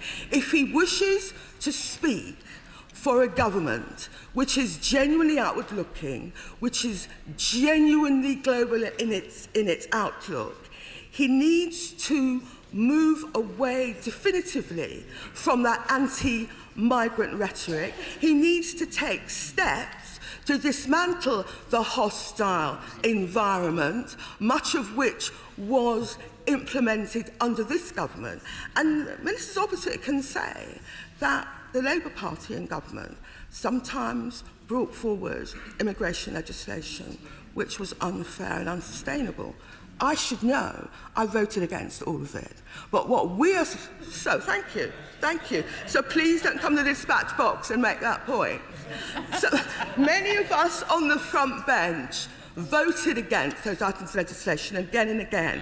The question for this government is not what previous governments did, but what you are going to do. On immigration, rhetoric about global Britain is not enough. You need to dismantle the hostile environment and you need to create a system which is both fair to migrants, fair to employers and fair to the society. The Windrush scandal upsets society as a whole and members on both sides of the House. But it wasn't an aberration. It was a consequence of a way of looking at migrants which was essentially negative and was reflected, sadly, in legislation passed under more than one government. This system that he has set out in his statement will not, I think, meet the needs of migrants for certainty. It will not meet the needs of employers for a stable, skilled workforce. And above all, this statement, although it may read well to people that want to see migration cracked down on, this statement does not meet the need of the hour. Brexit offers, if it offers nothing else, the chance to put in place an efficient, no one that deals with the Home Office nowadays can say that it's universally efficient, an efficient, a fair and a non-discriminatory immigration system which meets the needs of the society. We should seize that opportunity. I believe that this white paper statement falls far short of that. The Home Secretary. Thank you, Mr. Speaker. And first of all, Mr. Speaker, can I just start by thanking the Right Honourable Lady for her comments and for the conversation we had earlier in the day as well. And can I also just say at the start, we might not always agree on issues, including the approach to immigration that's set out in the white paper, but she has always approached these issues and debate with courtesy and respect. And that's great to see, and sadly not an attitude by every member of her front bench, as we've seen a moment ago, but certainly she has always shown that, and I may not see her across the dispatch box before the end of the year again, so I'd like to wish her and her team a happy Christmas. Mr. Speaker, the Right Honourable Lady asked a number of important questions. I mean, first of all, she's emphasised quite rightly this whole point of making it clear that whatever happens when it comes to immigration, I think it's fair to say all parties are united in trying their way to make sure that we remain an open and welcoming country to migrants from across the world that come to the UK to work here, to study here, to indeed to visit here. And I think it's great to have a parliament that is almost universally accepting of that. You know, she, like me, is the child of first-generation migrants. Her parents, like mine, and countless others have made a huge contribution to this country and making it what it is. And that is what we should all celebrate and try to demonstrate more is the kind of thing that we want to see in our country. And I hope that as she and her colleagues have time to digest what's in the white paper, I appreciate it's just been published, that she will have time to look at it in a way that will hopefully convince her that it is demonstrating that openness. The Right Honourable Lady raised a number of other issues. She's used the phrase about slaying the myths of the past. And one important aspect of the white paper is that we've listened to the evidence, and there is still more listening to do, and that's why I've said at the end of my statement that there's work to be done over the coming year to make sure that we engage with other political parties, devolved authorities, with businesses and others. But the starting point of the evidence was the work that was done by the Migration Advisory Committee, which is completely independent of government, They did quite a detailed report. They went to every part of the UK. They listened and listened hard and presented their evidence, and we published that in full in September of this year. And much of that, not exclusively, but much of that is reflected in this white paper. The Right Honourable Lady specifically asked about targets. We're committed to the Conservative Party manifesto for this Parliament, but let me be clear, this is about the future immigration system. It's about emphasising control, but bringing net migration down to more sustainable levels. There are no targets in this white paper. And the Right Honourable Lady then turned to questions about actually a point that she made, which I very much welcome her support for this principle, which is a principle at the heart of this new system, which is about it's an individual's skills and what they have to contribute, not their nationality. So no preference to any particular nationality. And to take the Right Honourable Lady's similar example, if it's a doctor coming to the UK or an engineer, it shouldn't matter to us if that doctor or engineer is from India or from France. What matters is what they have to contribute, what's in that individual, and that's at the heart of these proposals. And I think the Right Honourable Lady was quite right to highlight that principle. She asked me a question about the salary threshold. So this is for the high-skilled worker route. The Independent Migration Advisory Committee has, based on their evidence, they've suggested that that should be £30,000, the salary threshold. What we said is we've listened to the 30,000, but we need to do more work on this and have more extensive engagement until we come to a final figure. So it will not be set in stone at 30,000 at this point. We will have to have more engagement to make sure that we get that right and try to come up with the threshold that we believe that works for all parts of the UK. She also asked me about the short-term workers route, and one of the reasons we've included that in the white paper is just a recognition of, as we move away from freedom of movement, which I think all colleagues will see is a very easy system, let's say, to use it with hardly any paperwork or bureaucracy involved, to a new system where everyone requires permission. It is right that we have a transition, and part of the short-term workers scheme is part of that transition approach, and having a more balanced approach and recognising the needs of businesses across the country. And then lastly, the Right Honourable Lady mentioned the points around, again, about being open and welcoming, but about learning for the Home Office to learn lessons and change its approach wherever appropriate. Already the Right Honourable Lady will know earlier this year that we made changes to the current Tier 2 system, so under the current immigration system, to remove the doctors and nurses from the cab. And she also rightly raised the Windrush crisis and the issues around that. And there's been a process all year to learn lessons from that, what went wrong, and she's right to highlight that even the Windrush problems began under a previous government. It continued under this government. It shouldn't have happened under any government, but it's right to learn the lessons, and the work that Wendy Williams is independently doing. I know she's been progressing on her report, and it will be a thorough, independent report, and she will go wherever she needs to get to the evidence, and that's, I think, will be an important moment for us to all learn lessons from that. Mr. Ian Duncan-Smith. Mr. Speaker, can I welcome my right honourable friend's statement? I haven't had a chance, obviously, like many, to read the white paper, but much of what he said today, I believe, moves in the right direction. He will, I hope, agree with me that one of the problems about discussing migration over the last 2 decades has been any time it's mentioned, people immediately accuse those who ask about reducing it as racists, and we have to bring an end to that level of debate, which has led to much of the frustration that the Right Honourable Lady opposite referred to early on in the way this debate's been conducted. As one of those who voted leave, it was clear to me throughout that people didn't want an end to migration. What they wanted was controlled migration, and that is what I hope my right honourable friend delivers today. So when he is looking at this, the core bit, as far as I can see, that has caused the greatest problem in this has been the access to social security benefits for people coming in from European Union immediately. That has caused a big problem because many businesses, I'm afraid, have abused that process, getting them to come in, living often in quite squalid conditions, and driving wages down for those who have much higher levels of costs.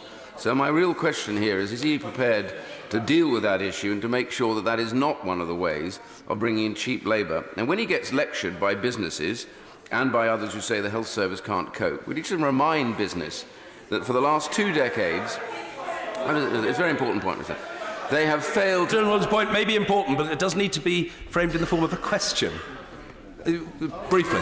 So will he accept from me that those businesses have failed to invest in training and skilling of the domestic population enough for the result now that only 15% of those who start life at entry-level work will ever move beyond entry-level work? Home Secretary. Yes.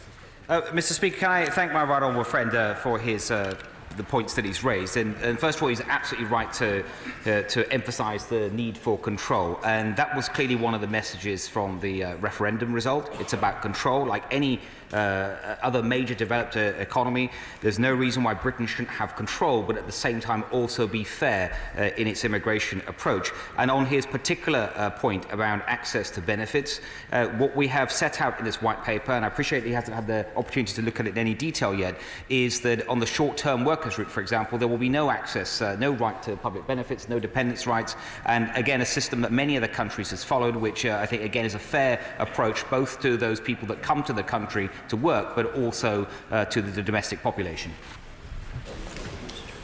Stuart C. MacDonald. Thank you, Mr. Speaker. Can I thank the Home Secretary for advance sight of his statement, and indeed the Immigration Minister for taking the time to speak to me earlier today as well. But, Mr. Speaker, these proposals will make us all poorer, economically, socially and in terms of opportunity. They do not signify a global Britain, but an inward-looking government and a Prime Minister still obsessed with net migration targets. Because when the government talks about taking back control of our borders, what it means is ripping up mutual rights to live, study, work and to enjoy family life across Europe, depriving future generations of the amazing opportunities that our generations have enjoyed. Free movement has been brilliant for our people and brilliant for Scotland and the United Kingdom too.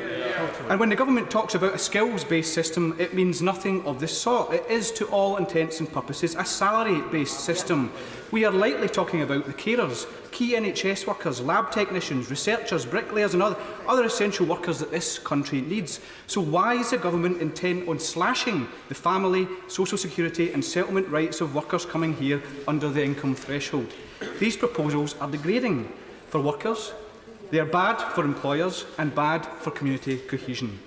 And why is the Home Secretary intent on forcing businesses to endure the expense, the red tape and the dubious reliability of a Home Office immigration system when free movement has worked perfectly well? This is the opposite of cutting bureaucracy. Mr. Speaker, will the Home Secretary confirm the revenue that this will cost the Treasury, and will he confirm what the analysis shows about lost growth to the economy? Finally, Mr. Speaker, these announcements will be utterly disastrous for Scotland, socially and economically.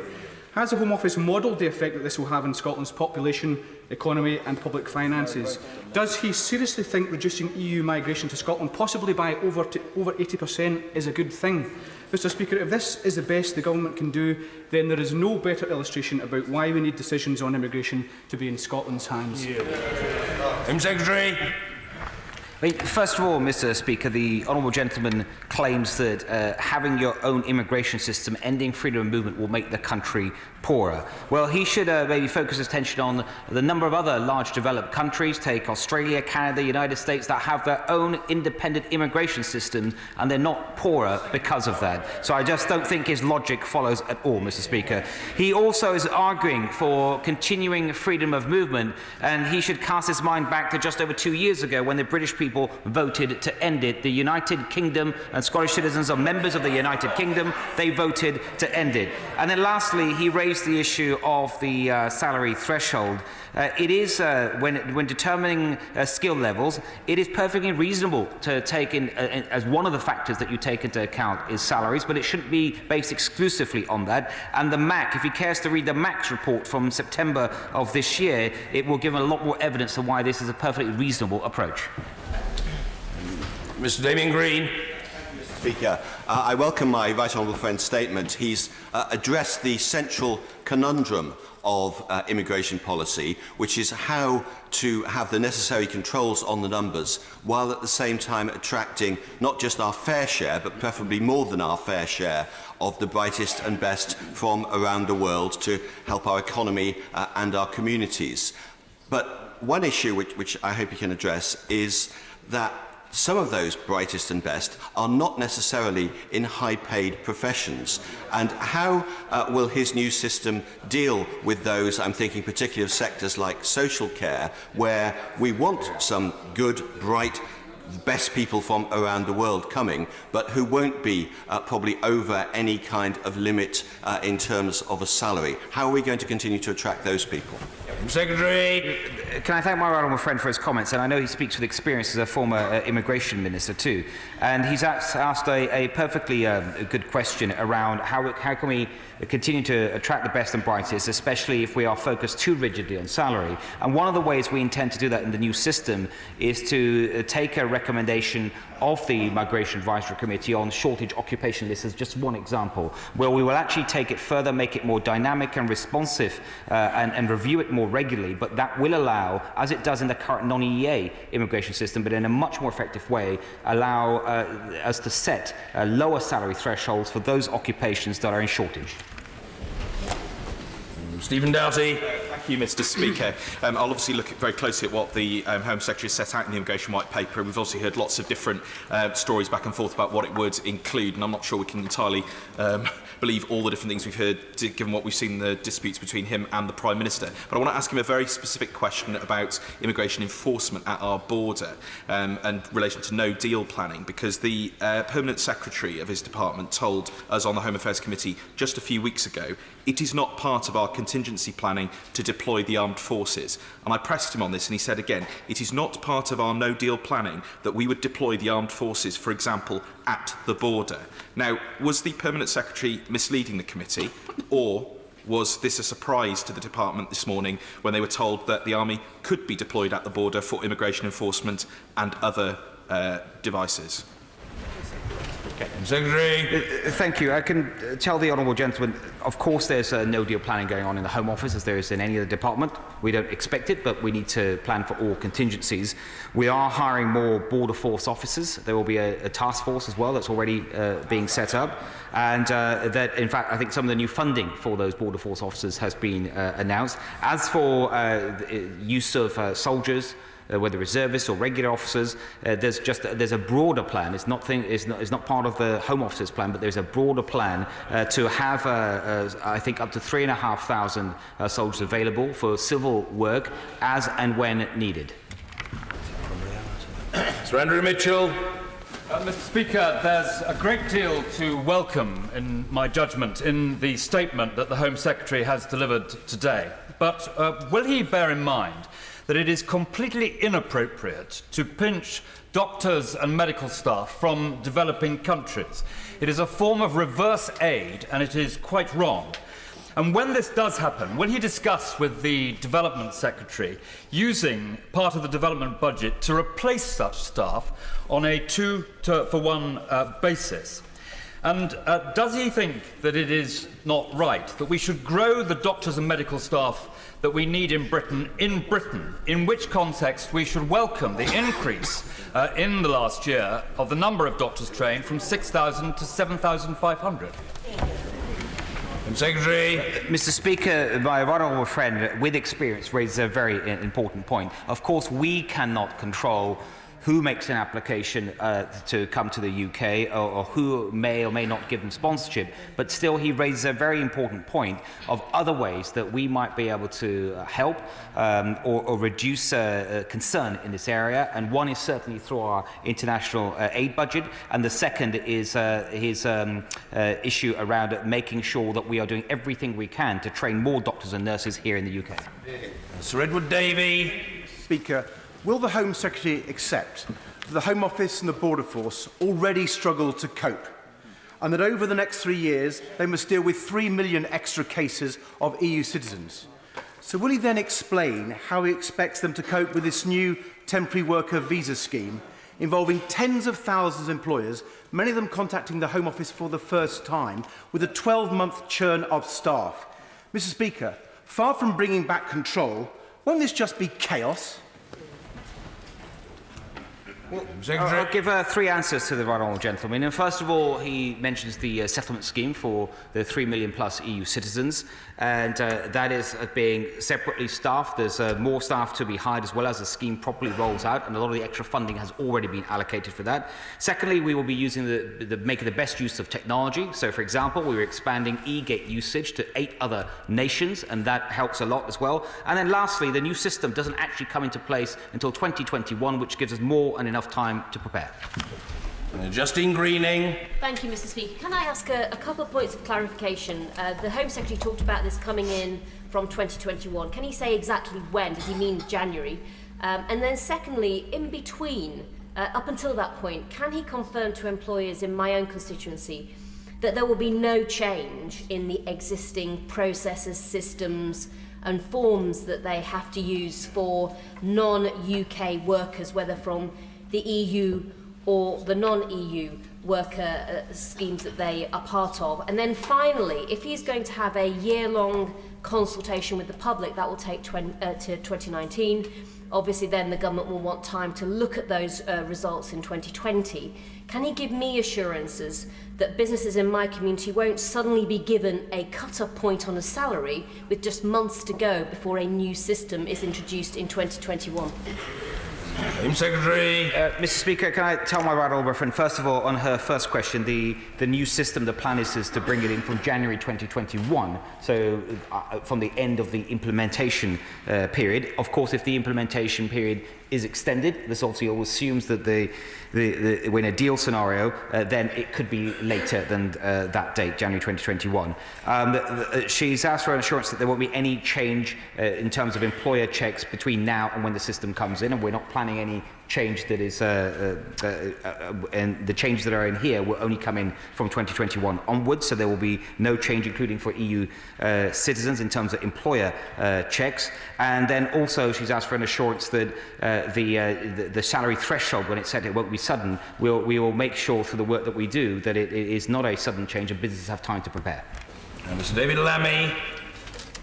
The Home Secretary was right to pay tribute to his parents. His own father, a bus driver. My mother worked at Camden Town Tube Station, a generation that took so little and gave so much. They're like today's care workers, security guards and fruit pickers.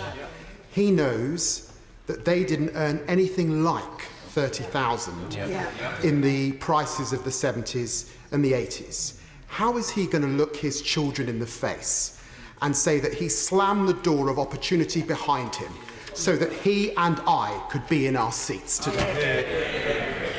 The Home Secretary. I mean, first of all, Mr. Speaker, what I'd say to the right honourable gentleman is that the door was closed on my parents and people from those Commonwealth countries that they and others came from in 1968 by the Commonwealth Citizenship Act, which was brought in by a Labour government. So it was a Labour government that closed that door.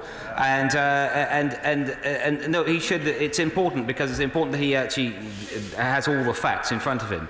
But going forward, it is important that we continue to provide opportunities for people with multi-skill levels to come and help in the UK to settle and to study, and that is why we have presented a system here that is both focused on the high skills, but also, he would have heard earlier, I talked about the short-term workers scheme as well, and there will be other routes as well. Stephen Crabb. Mr. Speaker, I understand my right honourable friend's emphasis on attracting high skills, but isn't it true that in recent years the British economy has been thirsty for new labour at all skills levels, and we want that to continue? And this is particularly true for those parts of the United Kingdom where the local population is getting older on average and where freedom of movement has actually been a really good and really important thing. So would my right honourable friend please make an effort to take evidence from all parts of the United Kingdom to really understand the way the local skills and labour markets operate so that we strike the right balance with our new policy? Home Secretary. What my right honourable friend emphasises, Mr. Speaker, is the importance to listen to all parts of the United Kingdom and make sure that the new system works for them all. And in that regard, there is a commitment in this white paper to look at, for example, extending the shortage occupation list to Wales, because there is a shortage occupation list for Scotland today, but not for Wales. And that is just one demonstration, I think, of how we can make sure this works for every part of the UK. Hilary Benn. Thank you very much indeed, Mr. Speaker. On the streamlined application process for those visiting, can the Home Secretary confirm that the millions of visitors who come to this country from the EU every year will in future have to apply for and receive a visa or a visa waiver? And if so, how much will it cost them? Yeah. Secretary. So in the future, under this new system, all people entering the UK will require a form of visa or visa waiver. We will, probably not starting in 2021, because it will come later to fully develop the system, introduce, but I did refer to it into my statement, an electronic travel authority scheme, and that will apply to all visitors. The right honourable gentleman asked me about the cost. We have not yet determined what the cost of that ETA system would be. Kemi Badenoch. Thank you, Mr. Speaker. As a first-generation immigrant, can I welcome the Home Secretary's statement, which I feel this immigration white paper is a move from the 20th century to a much better future immigration system. In particular, I'd like to thank the Home Secretary for removing the annual limits on work visas and also on international students, both of which I lobbied for on behalf of the Wellcome Sanger Institute and Anglia Ruskin University, which serve my constituency. Could he elaborate on how removing the work visa cap in particular will give business certainty? Yes, because my honourable friend will know, under the current non-EEA system, there is a cap of $20,700 a year with some exemptions to that.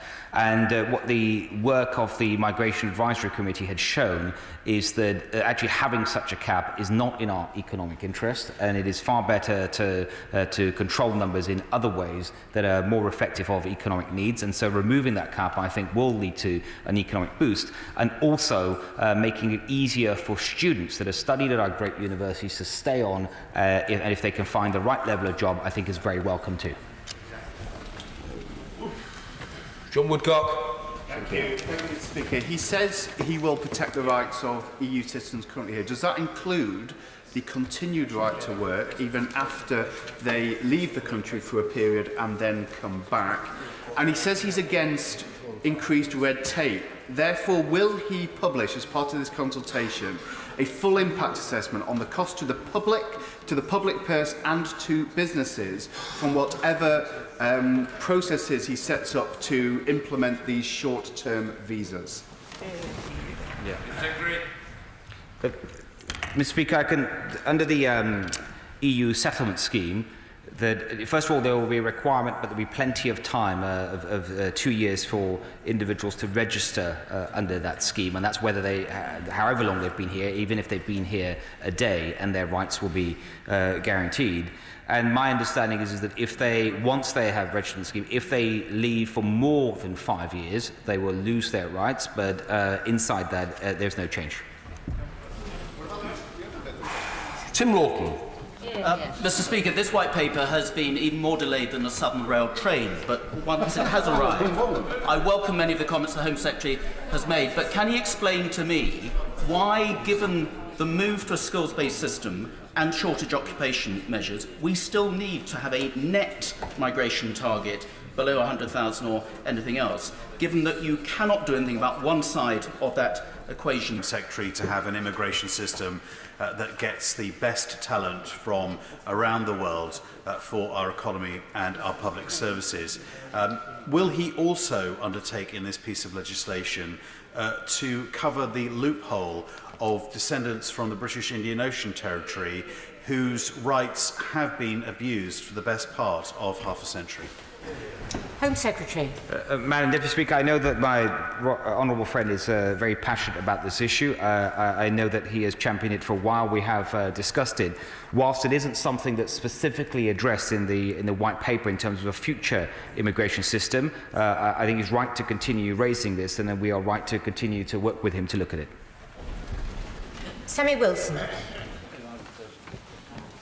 I welcome the assurance that those who are living already in the UK will have their rights protected, and it's a great pity that the EU were prepared to use those people as a negotiating ploy in these negotiations. But could I ask the Secretary of State, what assurances can he give, given the cap of £30,000 which has been suggested in this paper, that areas like Northern Ireland will have access to labour from outside the United Kingdom if there are skills shortages which are required to keep production going in Northern Ireland? Home Secretary. Madam Deputy Speaker, can I first of all thank the honourable gentleman for welcoming the scheme for the 3 million plus EU citizens that are here, whether they're in Northern Ireland or anywhere else in the UK. They are welcome to stay, and we indeed need them to stay. And so, and as I've said earlier, and I'll say it again, it's got whether we have a deal or no deal, that scheme and their rights will be protected. On the specific issue of Northern Ireland and more regional shortages, what we have done in the white paper is commit for the first time to a separate shortage occupation list for Northern Ireland, which I think will make a big difference. Stephen Metcalfe. Thank you, Madam Deputy Speaker. I too visited the Crick Institute this morning, and I am sure that they, like I did, will welcome this white paper. And I particularly welcome the consultation on the minimum salary requirements, because as my right honourable friend will know, scientists, researchers, but particularly technicians who contribute hugely to our economy aren't always rewarded in the most profitable way. Salary is not a proxy for skills. I know he gets that point, but we can't say it too often.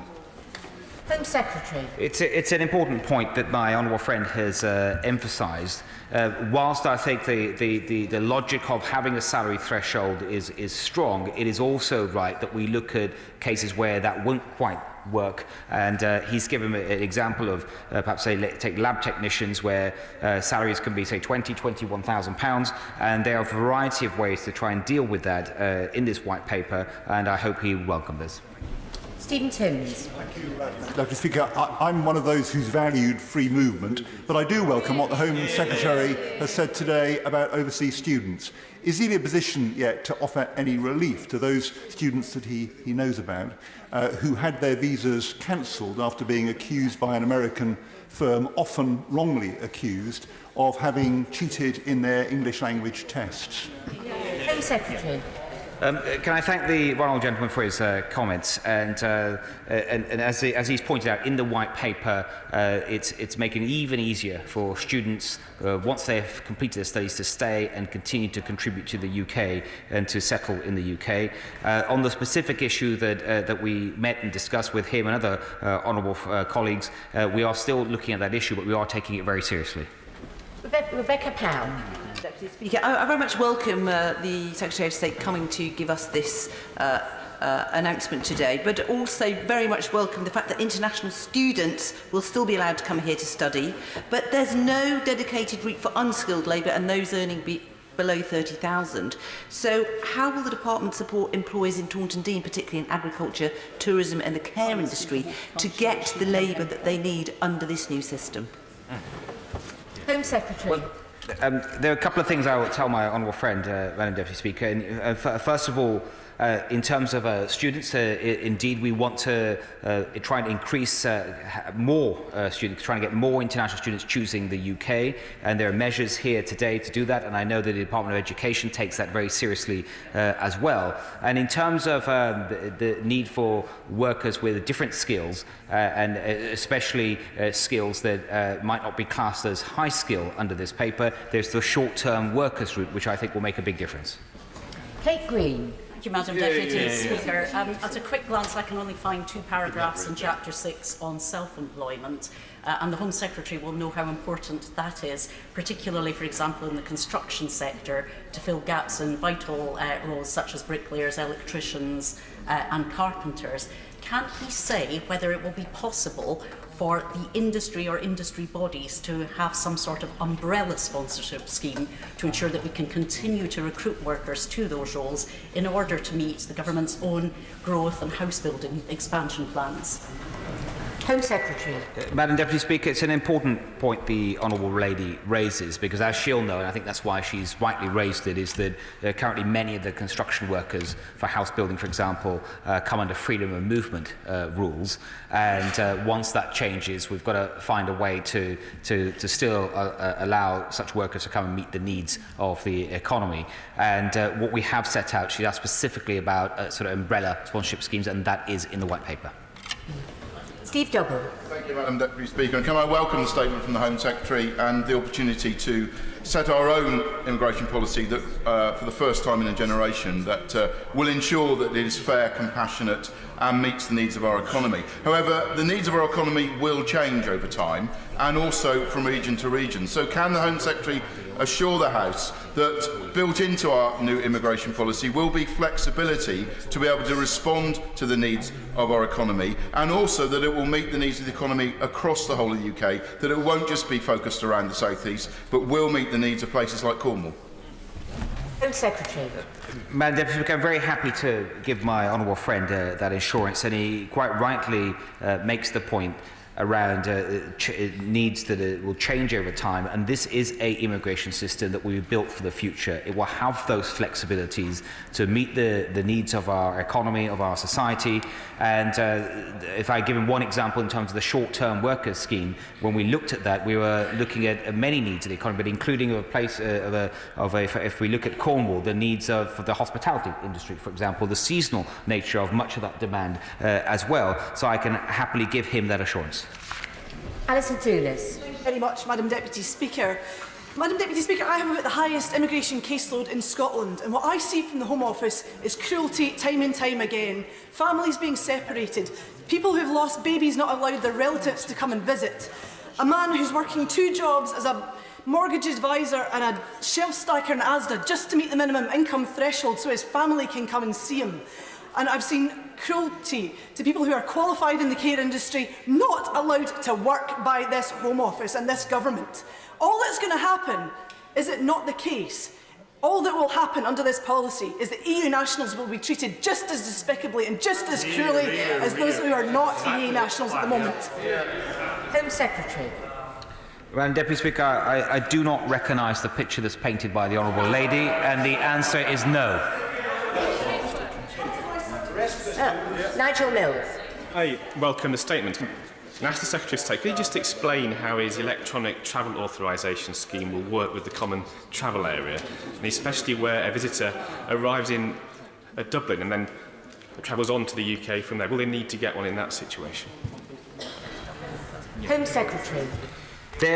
First of all, in terms of the common travel area, so it will not apply, just to be clear, to Irish citizens and British citizens moving between the common travel area. My honourable friend will know that the EU are also planning to introduce a similar scheme. I think they're calling it the ETIAS scheme. And as we develop this, we are looking at ways of working together. Karen Buck. Can the Secretary of State confirm that a chapter is closing during which millions of Britons have over the years been able to live freely across Europe, to work, start businesses and begin relationships in the same way that European citizens have been able to come to this country? And I speak as someone with the constituency with one of the highest proportion of EU citizens. Can he tell us that as the British government will want to negotiate a comprehensive free trade agreement with Europe, our largest and closest trading partner, that there will need to be further concessions around the issue of migration, or is he establishing in this paper a set of red lines that will also determine our trade policy? Home Secretary. Madam Deputy Speaker, what we have set out in the White Paper is flexibility for the UK in terms of mobility to strike trade deals around the world. with many countries, including the EU, that there is often a need to look at mobility arrangements, especially for service industries. And what we have set out here is, first of all, it's perfectly compatible with the future political framework document that's been set out by the government, but also as we look to do trade deals further afield with other countries, this document provides the flexibility that we need. Matt Warman.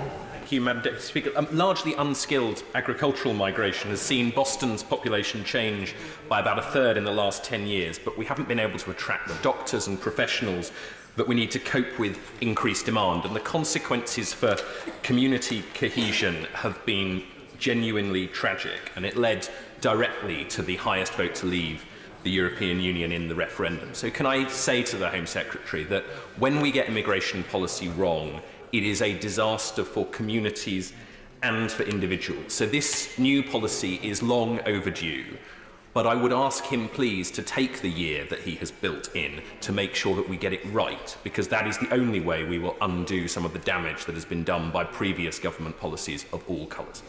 Home Secretary.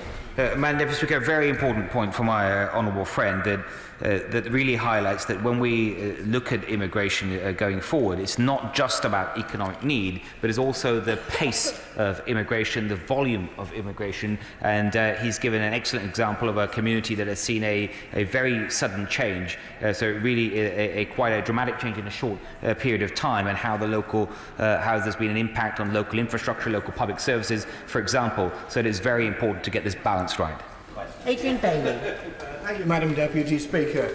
Many black country foundries, which are crucial to the supply chain for both civil aviation and motor industry, are sustained by EU recruits because they have an ageing workforce and can't recruit locally.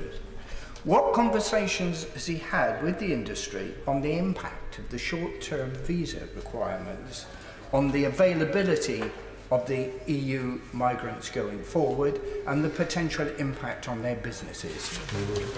Home Secretary. Madam Deputy Speaker, I'll make 2 points in relation to that. I mean, first of all, for all those EU citizens that are already here working in those foundries and elsewhere, they're all able to stay. We want them to stay, and so there should be no change in the current EU workforce. But going forward, there's both the high-skilled scheme and the short-term workers scheme that's in the white paper. We have already had engagement with business groups, but what I've set out today is that I think that in terms of finalising that, especially some of the issues around thresholds, periods, cooling off periods, that will be done with much more engagement with business across the country in every region. David Dukin. Thank you very much, Madam Deputy Speaker. I welcome this government's commitment of giving priority to those workers with the skills that we need.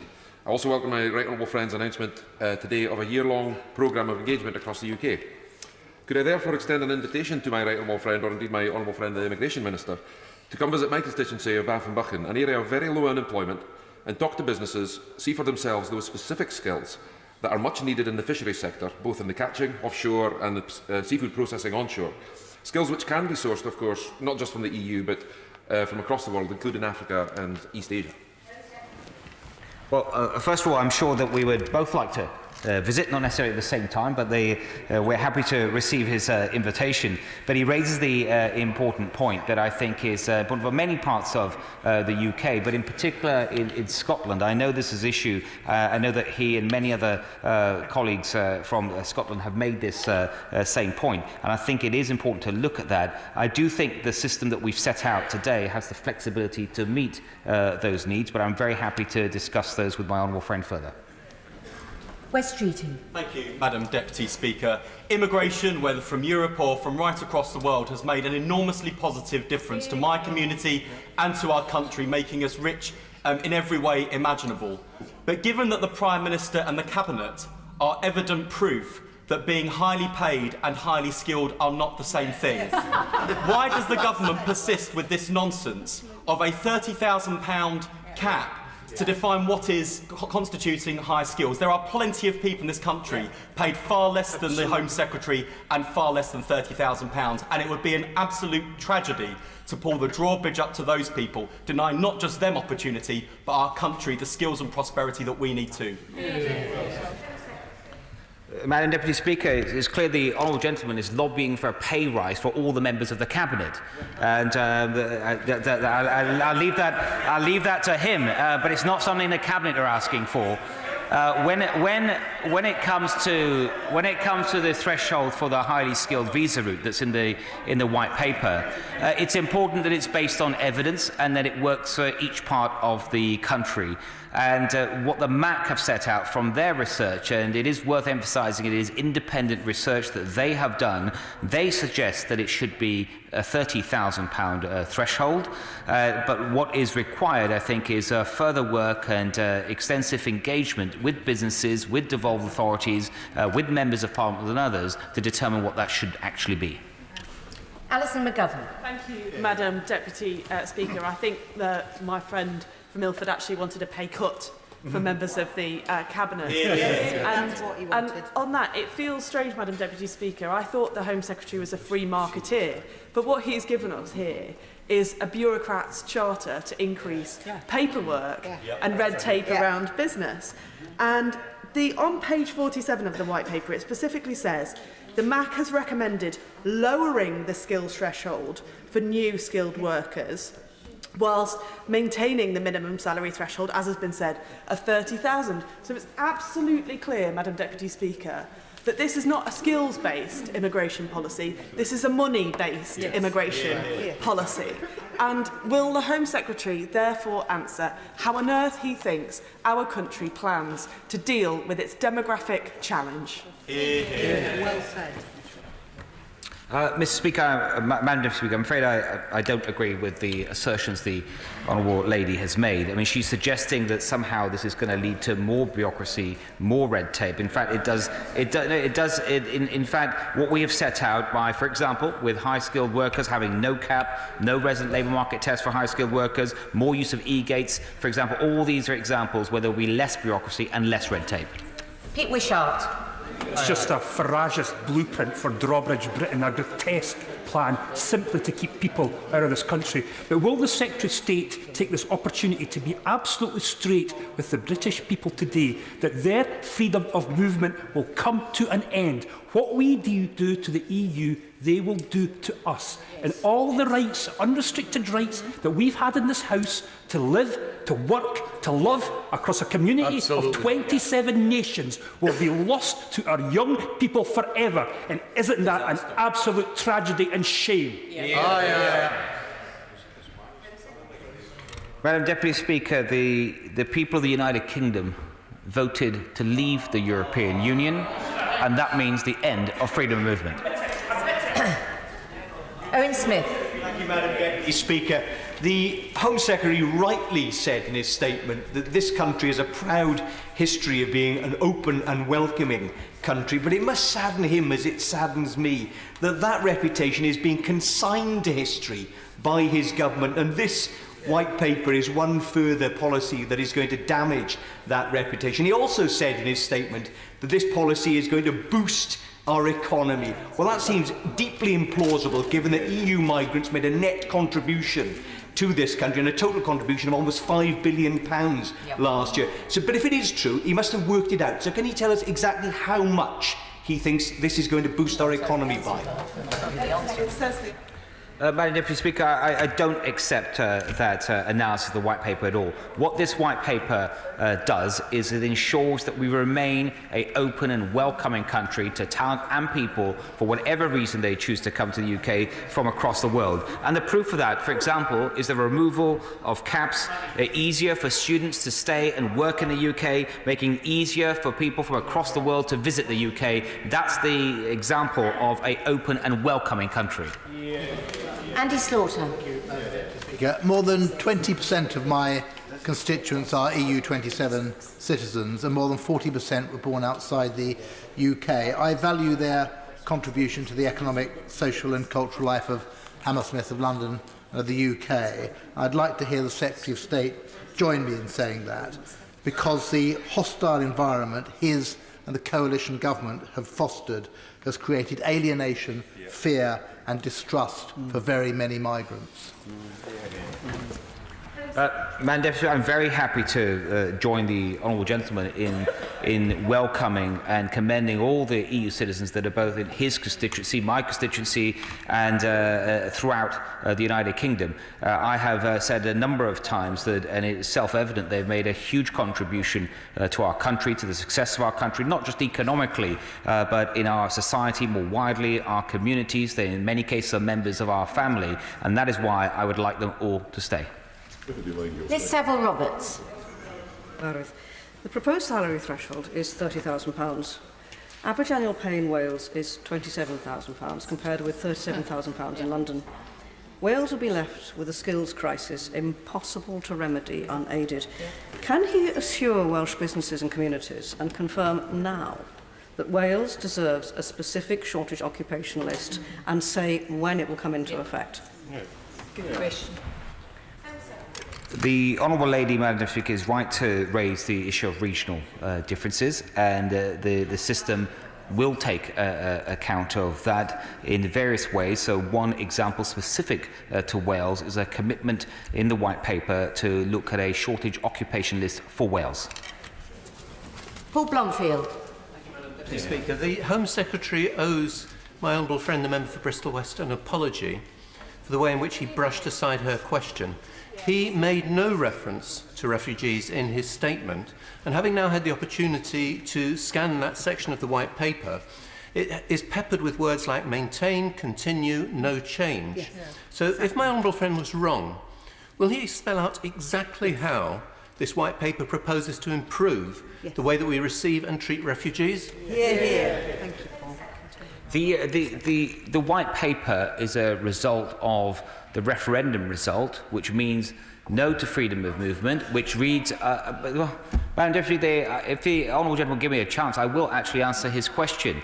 The White Paper is because the vote to leave means that we will have a new immigration system, and the work that was commissioned by the government from the Migration Advisory Committee was to look at what that system should look like by removing freedom of movement and how we would get the skills that we need. So it's very focused on skills. It is not focused on the issue of refugees and any changes, and nor do we have to wait for in terms of any changes that may or may not be made in terms of refugees. So, for example, there have been a number of changes in recent months, in recent years, whether it's unaccompanied children or in other cases with, for example, Syrian white helmets, and those kind of decisions don't have to wait for a new immigration system. We're perfectly capable of making the decisions now under the current system.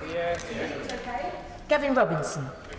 And Deputy Speaker, can I thank the Home Secretary for listening to the representations that I made on behalf of our party as Home Affairs spokesperson, that our party leader made and that our parliamentary party leader made in respect of the income threshold. And just as Wales is £27,000, Northern Ireland is £24,500. The MAC report were wrong to suggest that there should be a one-size-fits-all income threshold. In going to consultation, it sounds as if the Home Secretary agrees with that. But will he give serious consideration during that consultation and the outcome of that process to regional variations that reflect our regional difference? It is important, Madam Deputy Speaker, and the honourable gentleman highlights this, is to look at regional differences. One way of trying to accommodate for those is through, for example, which is one way, is through the shortage occupation list, and we have committed here today that Northern Ireland will have its own shortage occupation list. I'm also conscious, and we've referenced that in the White Paper as well, that Northern Ireland is the only part of the UK that has a land border with the EU, which I think causes other issues that need to be looked at as well, and we will certainly take that into account too. Stella Creasy. Thank you, Madam Deputy Speaker. Page 8 of the White Paper retains the notion that there should be targets in our immigration system, objective numbers of people to come, rather than recognising the need to look at skills. Can I encourage the Home Secretary to resist continuing this pointless exercise of targets and instead look at issues like, for example, with our public services and our NHS, where we have a nursing shortage of 100,000. The nursing starting salary is 23,000. And when the government cancelled the nursing bursaries, the numbers of people training to be nurses in this country has dropped by 13%. So when he looks at immigration, he looks at the salary level, can he look at it in the round in our economy and our public services and not take lessons from his benches about cutting our international aid agency, but instead recognise that a country that is spending £1.4 billion on agency fees for nurses within the NHS really needs to rethink how it treats the people who treat us best. Madam Deputy Speaker, I always listen carefully to what honourable members have to say, what businesses, hospitals and others have to say. And an example of that, when the honourable lady mentions nurses and doctors for that matter, was the change that we made earlier this year to the current Tier 2 scheme to take doctors and nurses out of the cap altogether, which I know was a decision that was welcomed by the sector. But also, the honourable lady may know that nurses are currently on the shortage occupation list, which again shows just how seriously the government takes this issue. Ian Murray. Thank you, Madam Deputy Speaker. My honourable friend, the member for Altmore, asked the Prime Minister directly at Prime Minister's questions if she still stood behind the ludicrous policy of cutting net migration to tens of thousands. So can the Home Secretary tell the House, if this white paper, and admittedly it is a white paper, but if it's implemented in full, in legislation, what conclusion have the Home Office come to as to the level of net migration as a result? Yeah, good question. In terms of levels of net migration, the commitment of this white paper and the system it represents is to bring it down to more sustainable levels. Joe Stevens. Thank you, Madam Deputy Speaker. Average earnings in Wales are in fact less than £26,500 a year. And so does the Home Secretary recognise the damage that his policy will do to the Welsh economy? And please don't tell me about a shortage occupation list, because that list will extend from one end of this chamber to the other.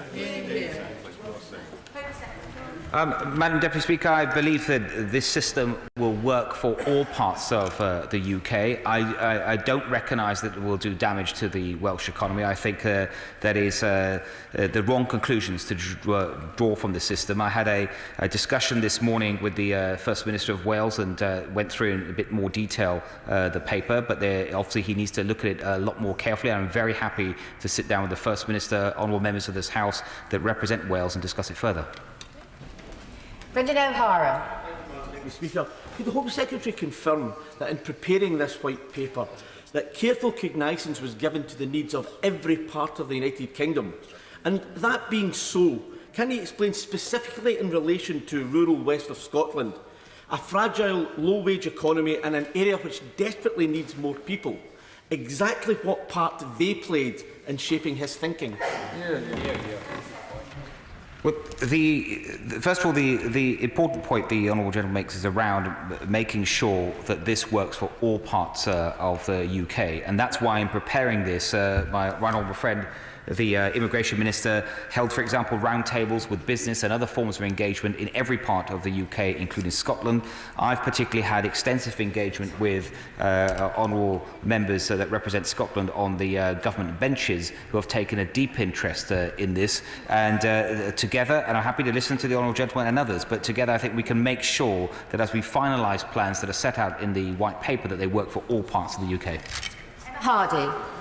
Deputy Speaker, I'm sure the Home Secretary is fully aware of the recruitment crisis that there is in our schools and the huge numbers of shortages throughout many of our schools as well. And I'm sure he'll also be fully aware that the starting salary for teachers is only £23,000. So will the Home Secretary look at lowering the £30,000 threshold to ensure that our children have the expert teachers that they desperately need? Madam Deputy, what I'd say to the honourable lady, I mean, first of all, for the paper, it's clear that we have committed to make sure when the threshold is set, it is one that we believe is right for the needs of the country and all parts, whether it's our schools and otherwise. But I would also just say this: it is also important that that we make sure we have an immigration system that also incentivises domestic employers to invest in the skills of local people, and that and immigration should never be thought of as a substitute to investment in local people. Gavin Newlands. Madam Deputy Speaker. The Home Secretary's boss, the Prime Minister, talks proudly of ending free movement once and for all, in complete denial of the fact that it's been one of the biggest sources of opportunity for UK citizens for the last quarter of a century. Be no doubt this white paper is not being taken forward in Scotland's name. We've asked time and time again for immigration powers to be devolved. This statement highlights exactly why we've asked. Will they rethink and devolve immigration powers to the Scottish Parliament? We voted to remain. We want no piece of this whatsoever. Well, Madam Deputy Speaker, Scotland is part of the United Kingdom, and we have a single immigration policy for the entire United Kingdom. Janet David.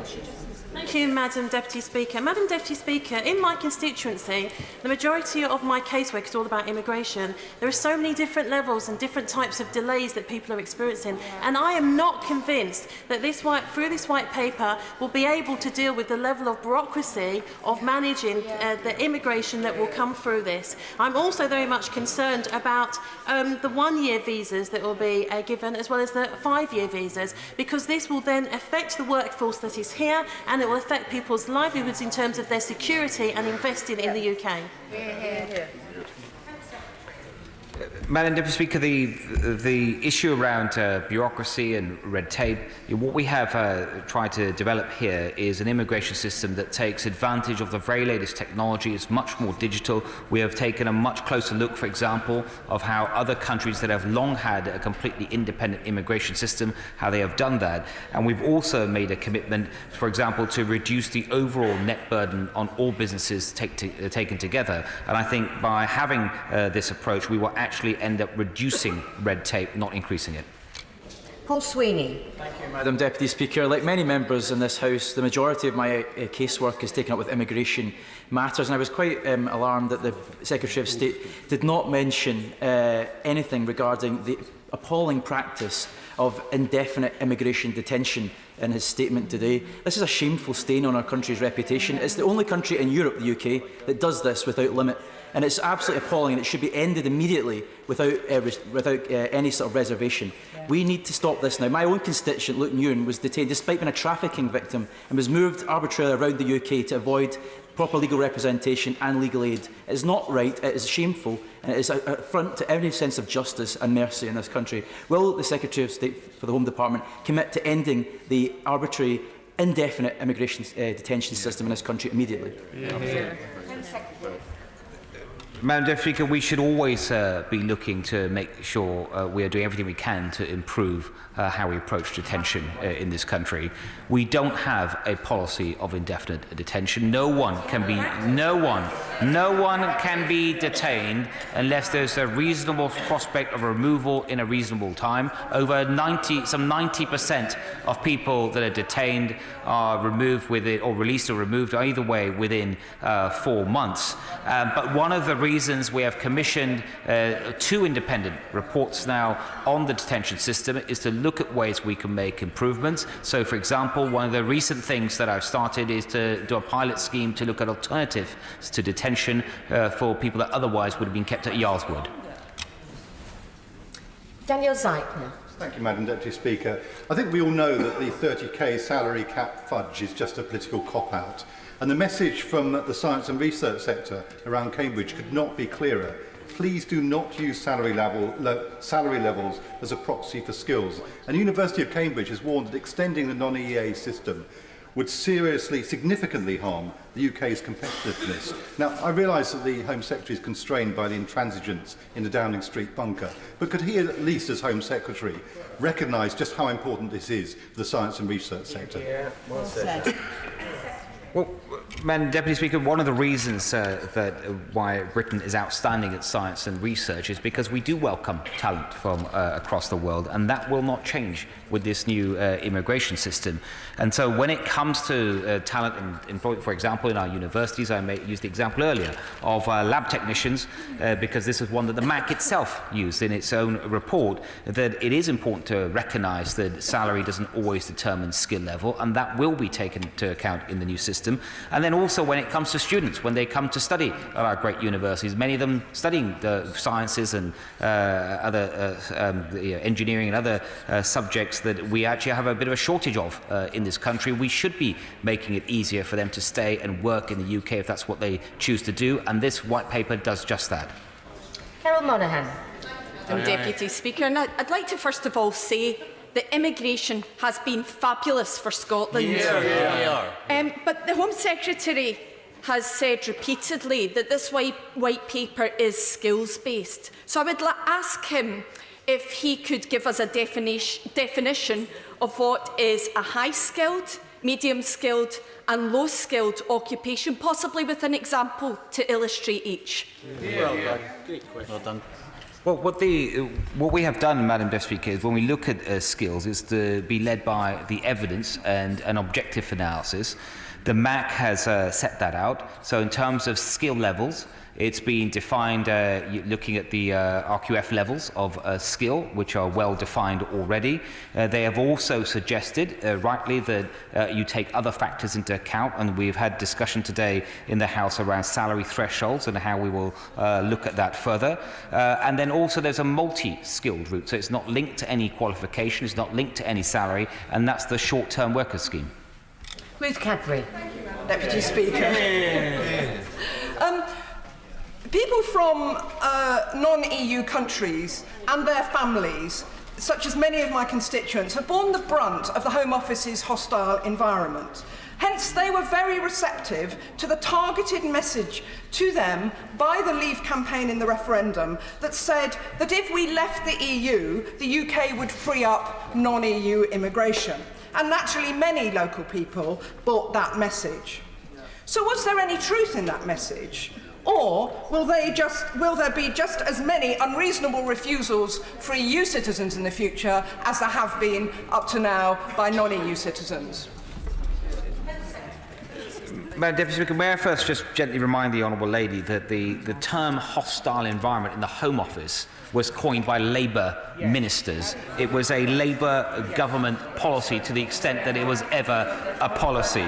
And I'd be interested to see what the Honourable Lady had to say about the policy at that time. She's asked me specifically about non-EU migration. What this white paper does with the new system, I think it achieves a much fairer view of that, a much better balance in levelling the playing field by looking at people's skills and what they have to offer this country rather than their nationality. Thank you. I hope this point of order relates directly to the statement from the Home Secretary, because otherwise it should come after the statement on Yemen. It's directly to exchanges very much earlier in the chamber, and it's a matter of extreme urgency. I would take those after. It's been quite clear what is the course of action that's being taken. So if the Honourable Lady would like to make her point of order after the next statement. Thank you. We now come to the statement from the Secretary of State for Foreign and Commonwealth Affairs, Secretary of State Jeremy Hunt. Madam Deputy Speaker, with permission I'll make a statement on the quest for a political settlement to the war in Yemen. Last week the Houthi rebels and the government of Yemen held their first direct peace talks since 2016. Negotiations in Stockholm reached agreement on a ceasefire in the port city of Hodeidah and a mutual redeployment of forces monitored by the United Nations. As we look forward to Christmas, the people of Yemen are enduring one of the gravest humanitarian crises in the world. Hunger and disease are ravaging large areas of the country. 420,000 children have been treated for malnutrition. As many as 85,000 have starved to death. Today, 24 million Yemenis, more than 85% of the population, need help. Behind these stark, impersonal numbers lie real people. Individual men, women and children with hopes and aspirations no different from our own. And their ordeal is not the result of natural disaster or misfortune. This is a man-made calamity imposed by a war that has torn the country apart and reduced its people to appalling poverty. Hence the imperative need to resolve this conflict as rapidly as possible. From the beginning, Britain has made every effort to promote a political solution. Last month, I travelled to Saudi Arabia and the United Arab Emirates, who lead the coalition fighting to restore Yemen's legitimate government. I later visited Iran, which supports the Houthi rebels. In every capital, I urged my counterparts to use all their influence to help bring their parties to the negotiating table. After my visit to the region, agreement was reached for 50 wounded Houthis to be evacuated from Yemen to Oman, a confidence-building measure intended to pave the way for peace talks. On the 19th of November, I instructed our mission at the United Nations to circulate a draft resolution to the Security Council, reinforcing the need for a political settlement and demanding the unhindered flow of food and medicine throughout Yemen. On 6th of December, the peace talks began in Stockholm, mediated by Martin Griffiths, the UN Special Envoy. Last Wednesday, I went to Stockholm myself, and the following day I met the leaders of both delegations. I was the first British minister to meet representatives of the Houthis. I urged the parties to seize the opportunity to reach agreements that would ease the suffering of the Yemeni people and move closer to the goal of ending the war. Last Thursday, the talks concluded with an agreement for the parties to meet again in January and to build trust by releasing thousands of prisoners. Honourable members will note the importance of the agreement on a ceasefire and redeployment in Hodeidah, because this port is a lifeline for Yemen and a channel for at least 70% of the country's food imports. The ceasefire in Hodeidah port and city came into effect at midnight yesterday, and the UN Special Envoy has reported that it seems to be working. If the ceasefire continues to hold and the UN succeeds in increasing the volume of traffic through the port, this should reduce the level of suffering. I've urged all parties to stick to the terms agreed last week in Stockholm so that we can find a lasting political solution to this devastating conflict. After the talks, I spoke about the next steps to the UN Secretary-General Antonio Guterres and the foreign ministers of Saudi Arabia and the UAE. Earlier, I discussed the situation with Secretary Pompeo of the United States.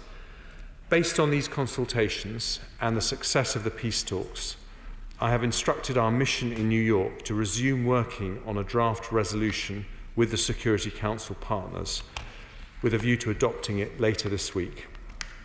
We will ask the Security Council to vote on the draft within the next 48 hours. The UK text aims to build on the momentum generated in Stockholm by endorsing the agreements reached between the parties, authorising the UN to monitor their implementation, and setting out urgent steps to alleviate the humanitarian crisis. Our aim is to mobilise the collective weight of the UN behind the progress that's been made. I'm grateful to Martin Griffiths for his dogged efforts, which are nothing short of heroic. I also acknowledge the seriousness of purpose of the delegations from both sides who I met in Stockholm last week, and offer my thanks to the British diplomats both in the region and at the Foreign Office in London, who've worked assiduously behind the scenes to bring the parties together. Britain has been able to play this role because of our network of friendships, including our partnership with Saudi Arabia and the UAE, and because we are a country that will always step up to its responsibilities. Whilst the House can draw encouragement from recent events, I don't wish to give false hope. The positive steps that we have seen could easily be reversed. The ceasefire is highly fragile. Many complex and difficult problems have yet to be addressed, let alone resolved. The people of Yemen still carry an immense burden of suffering. And although we have had some light at the end of the tunnel, we should be in no doubt that Yemen is still very much in the tunnel. So for as long as necessary, this country will continue to use all the diplomatic and humanitarian tools at our command to help settle this terrible conflict, and our values demand no less. I commend this statement to the House.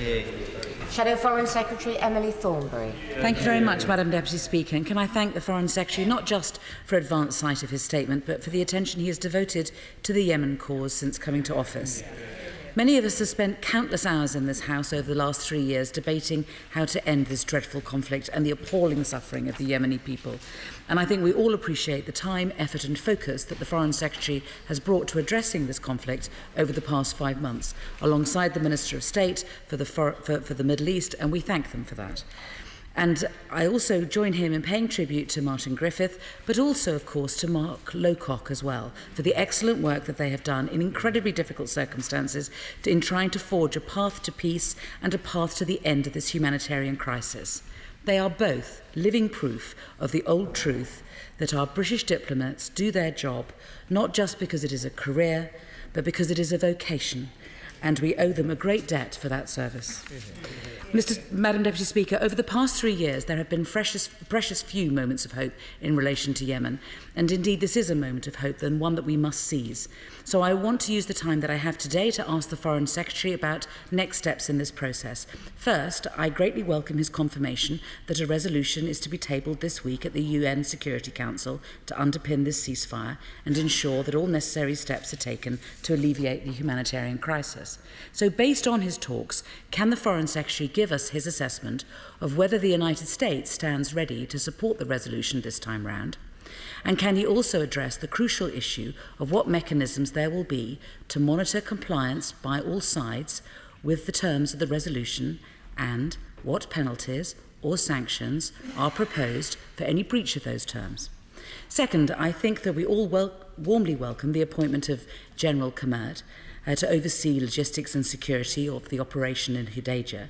Someone of his experience and toughness is ideally suited, we all recognise, for this incredibly difficult task. But can the Foreign Secretary give us more details on how the security operation on the ground will be staffed and what the thinking is behind the decision that it should not be an armed Blue Helmets operation, and whether the decision will be kept under review should General Kamert decide that it is required once he is on the ground?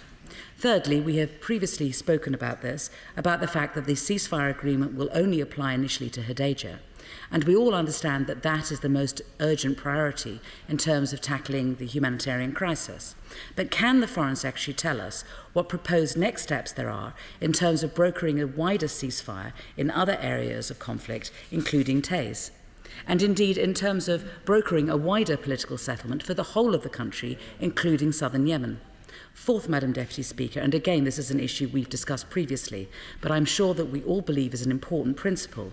In Yemen, as in Syria, while the immediate priority is to foster the hope of peace and get humanitarian aid to those in desperate need, we must also ensure that there is proper accountability for all alleged breaches of international humanitarian law committed by both sides in this conflict, and that can only happen when we have a comprehensive, independent, UN-led investigation into all of those alleged crimes.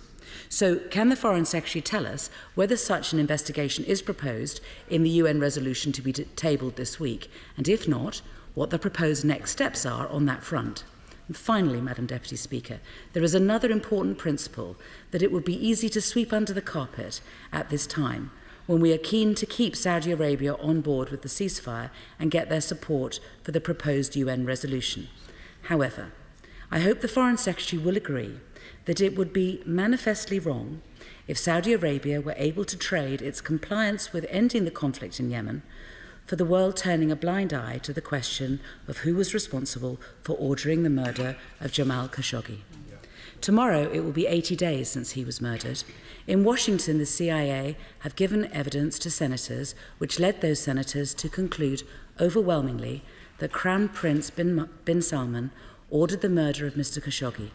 And yet in this Parliament, we are still waiting for any official conclusion from the Foreign Office or from the security services on who was responsible. So can I ask the Foreign Secretary to make clear today that the issues of peace in Yemen and accountability for the murder of Mr. Khashoggi are entirely separate, and will he tell us when he will present his conclusions on the latter? Very good.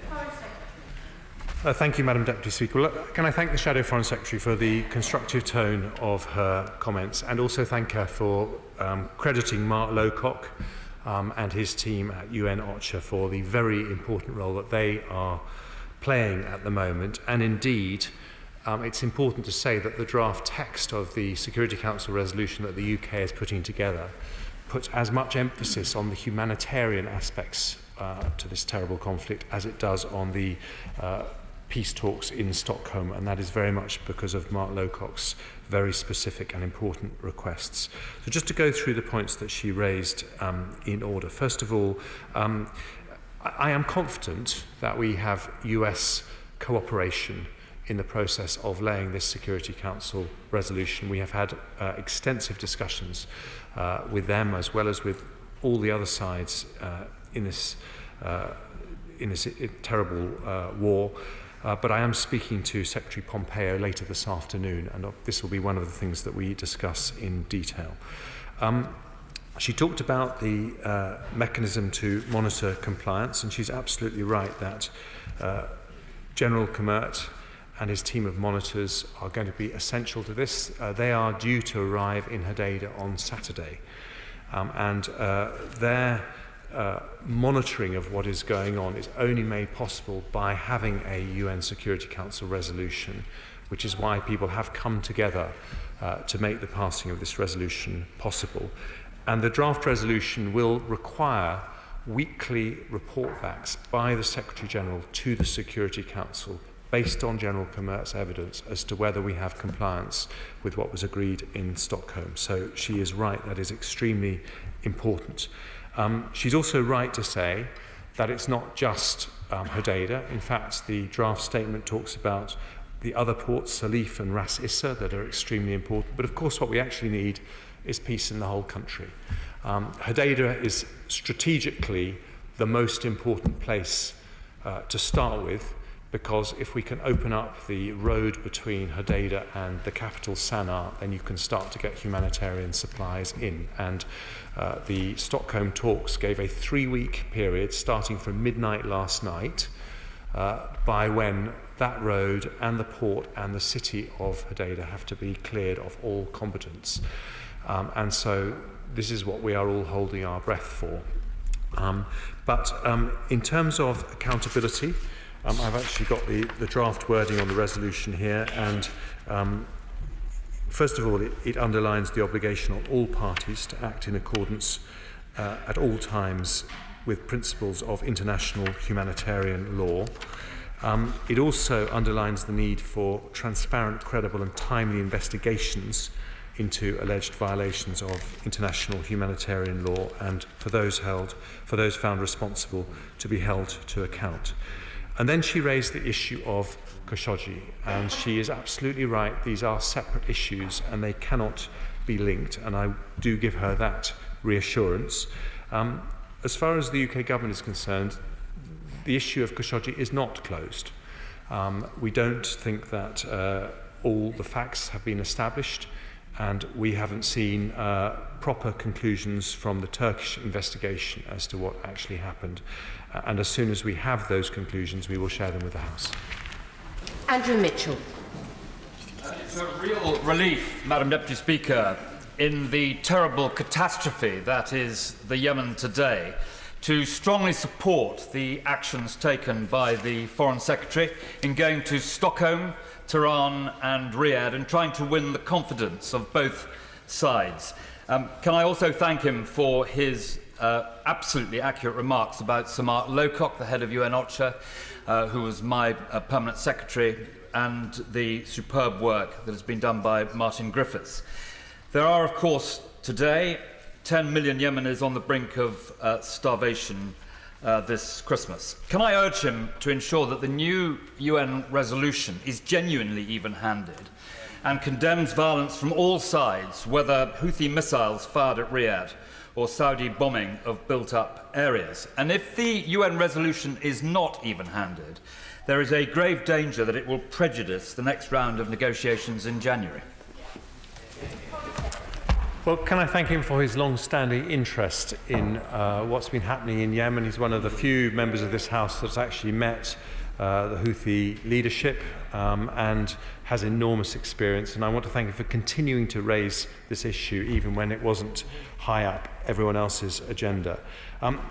He is absolutely right about the importance of this UN resolution being balanced.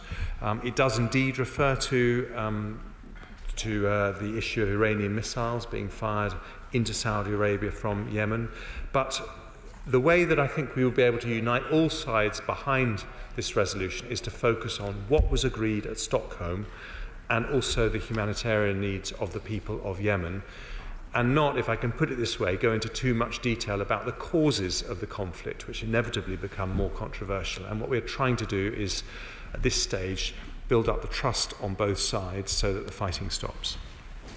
Stephen Gethins. Speaker, can I thank the Foreign Secretary for his statement? Can I also put on record our thanks to him for his ongoing work and also that of UK officials? I know this is a crucial few weeks coming up. I'd like to particularly put on record our thanks to Martin Griffiths and Mark Lowcock as well. I think it underscores the importance of multilateral agencies like the United Nations. There's a recognition, and I'm grateful to the Foreign Secretary for his tone about the recognition, as he has done in previous statements, about the recognition of the acute humanitarian disaster that has unfolded and that we must seize the opportunity for peace. Can he tell the House what steps he's taking to ensure that aid reaches those who are most in need and who are worst affected? Because I think that's something that will be important in these coming weeks. Also, in terms of peace building, I know that he recognises this and his officials do as well, but it requires long-term investment, and we know that from conflicts elsewhere. We continue to be concerned that arms sales to combatants in this conflict far outstrip aid.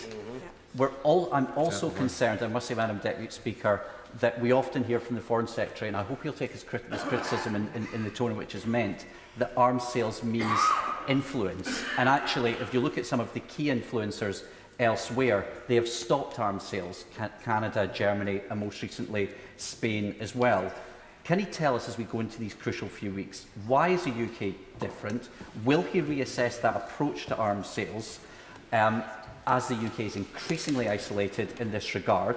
Can I finally welcome the wording? The question of accountability is incredibly important. I think that wording is good progress.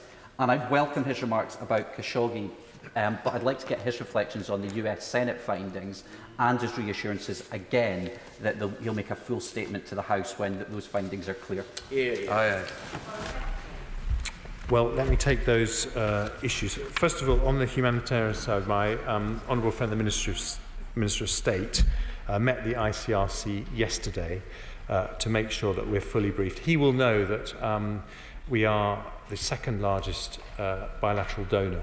I think £170 million from memory in the last year alone, given to help the conflict in Yemen. And so we treat that very seriously. But in terms of what specifically we're doing, the main issue is opening up the road between Hodeidah and the capital, Sana'a. And so that's why a major focus of these talks has been to get that corridor opened. And that is very, very challenging.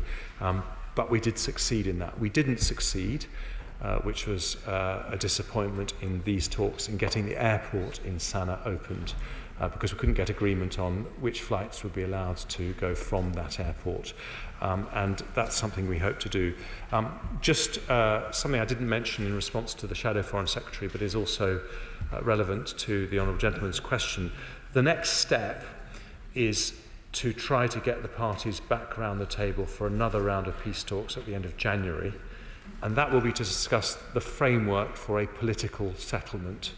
So the idea is that this is the first step that builds up confidence between both sides and allows the fighting to stop, and then we can move towards the political settlement. In terms of the arms embargoes, we have a process that was actually set up by the last Labour government in 2000, which I think we have to follow. It's one of the strictest processes in the world, and it means that we independently look at whether there is a risk of a violation of international humanitarian law. But to reassure him, the draft wording of the statement that the UN Security Council resolution does emphasise the legally binding obligation on all member states to comply with the arms embargo imposed by Resolution 2216. And as I mentioned before, the obligation on all parties to act in all times in accordance with international humanitarian law. Tom Tugendhat. Deputy Speaker, may I pay tribute to the Foreign Office ministers assembled today for the amount of work they put in, not just the Secretary of State himself, the Minister for the Middle East, but also the Minister for the Americas, who has done an awful lot of diplomacy here with our allies. Also to the Honourable Member for Sutton Coldfield, whose attention to detail in the Yemen matter has been second to none. And may I also unusually also pay tribute to the spokesman for the opposition, the Shadow Foreign Secretary, on this, who has again conducted herself with absolute dignity and been extremely rigorous in her questioning and helpful in her argument. Because what we're dealing with here is a horrific humanitarian disaster that we have seen emerge over past years. Would I be right in saying that my right honourable friend has done an awful lot of work now in getting to the peace talks, but the next stage is what we're looking at? Yes, of course there is the monitoring, but then there's also the confidence building, and that will come by the delivery of aid, by the visible progress on the ground, and the actual success that comes to both parties from the achievement of peace. And could my right honourable friend perhaps say a little bit about that? Yes. First thing is, in terms of visible confidence-building measures on the ground, one of the most important things is to get money into the Yemen economy and through the Central Bank of Yemen to strengthen its functioning and make sure that pensioners and civil servant salaries are paid. And that will bring spending power into the economy, and that is covered in the draft UN resolution.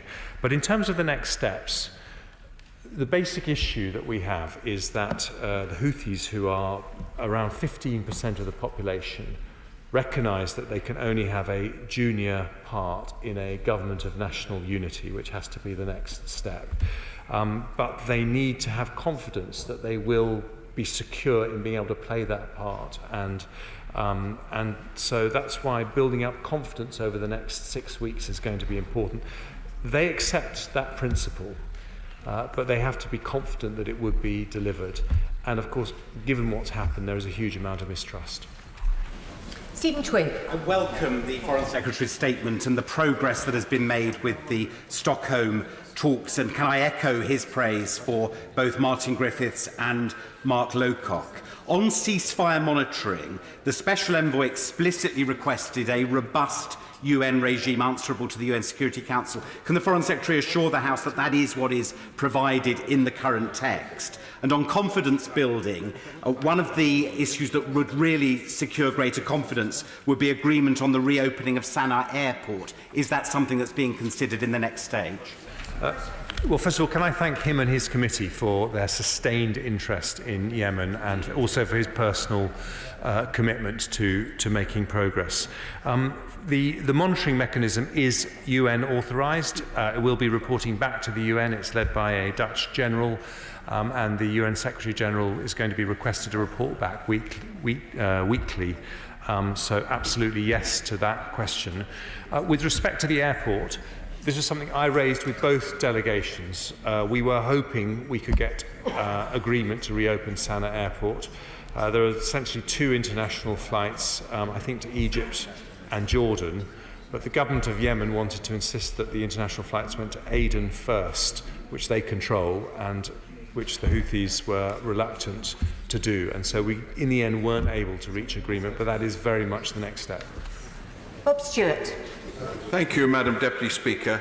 Could I concentrate on the corridor that's going to be between Hodeidah and Sana'a, which is 140 miles long, through very rough country, and whichever peacekeeping or monitoring force that goes in has got to be of the highest quality, because that is one heck of a distance to monitor, speaking from my own experience. And then, beyond Sana'a, or indeed direct from the port, you've got to have corridors out to get aid, because this aid will not succeed unless the people that are hungry put it in their mouths. And that is the crucial thing that we've got to achieve. Well, he is absolutely right, and his own experience of peacekeeping in Bosnia informs his questions, as the whole House will have seen. We do have that commitment from both sides to clear that road of combatants. but we won't succeed unless there is enough trust between both sides to actually sustain that. And this is one step at a time, and I agree with him.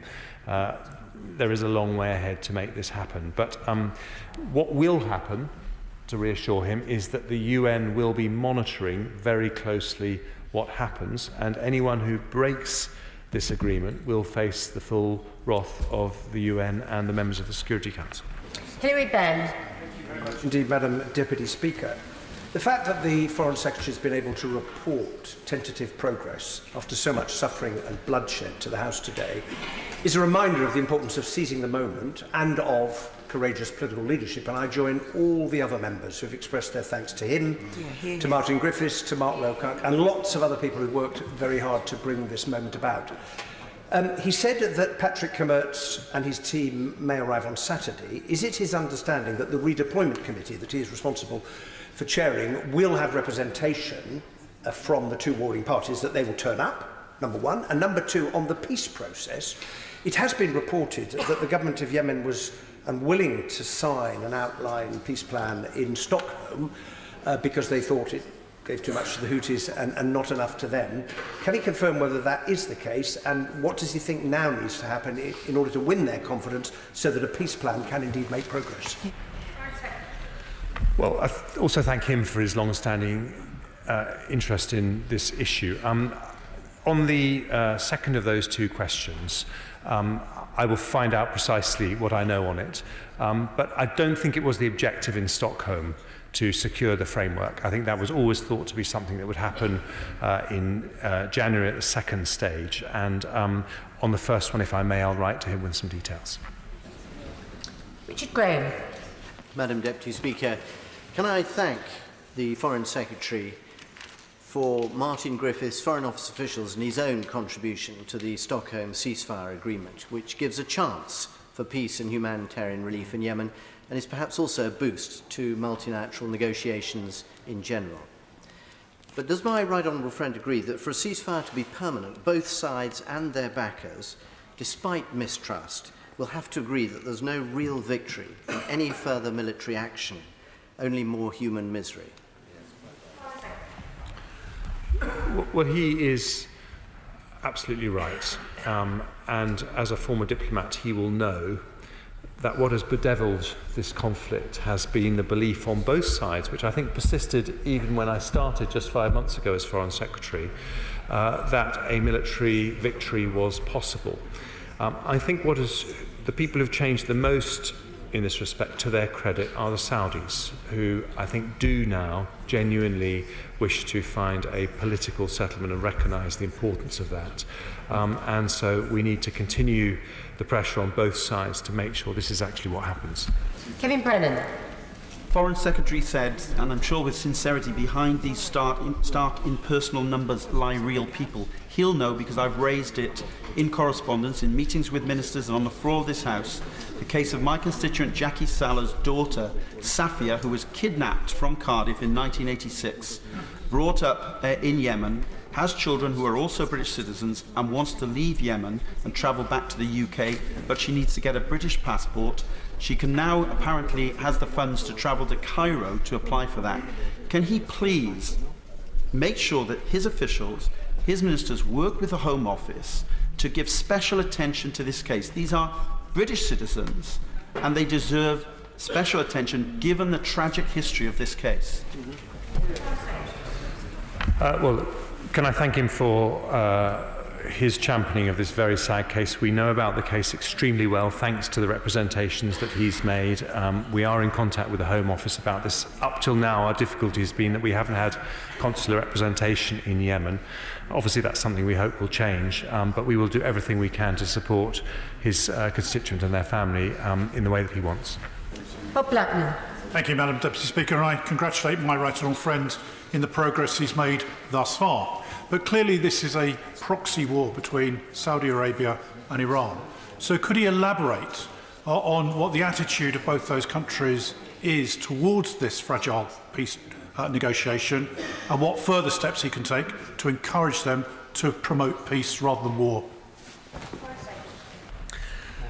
Well, my honourable friend is right that this is, of course, the biggest geostrategic risk from the conflict in Yemen.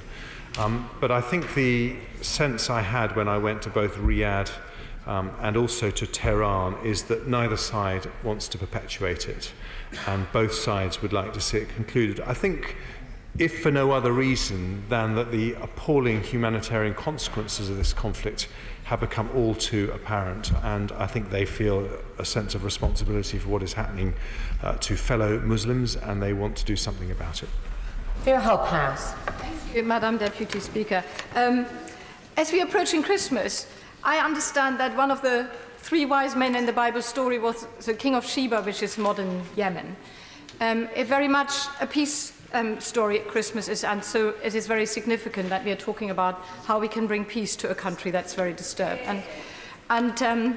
I thank the Foreign Secretary for his efforts, but I want to ask again, at which point will the government consider to suspend arms trades with Saudi Arabia? The question has been asked before, but I didn't think I really understood exactly what the government is doing.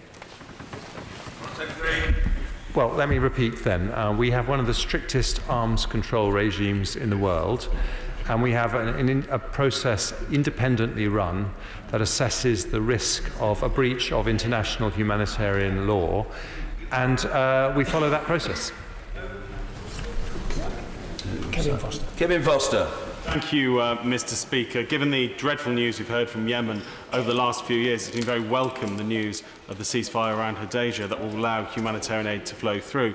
But could the Foreign Secretary confirm what discussions he's had with his colleagues in the Department for International Development about what role Britain will play in ensuring there is long-term support to rebuild this country? Well, I can absolutely confirm we have extensive discussions with my right honourable friend, the International Development Secretary, and indeed we raised the issue of Yemen yesterday at the National Security Council, and we're both in constant contact. John Woodcock.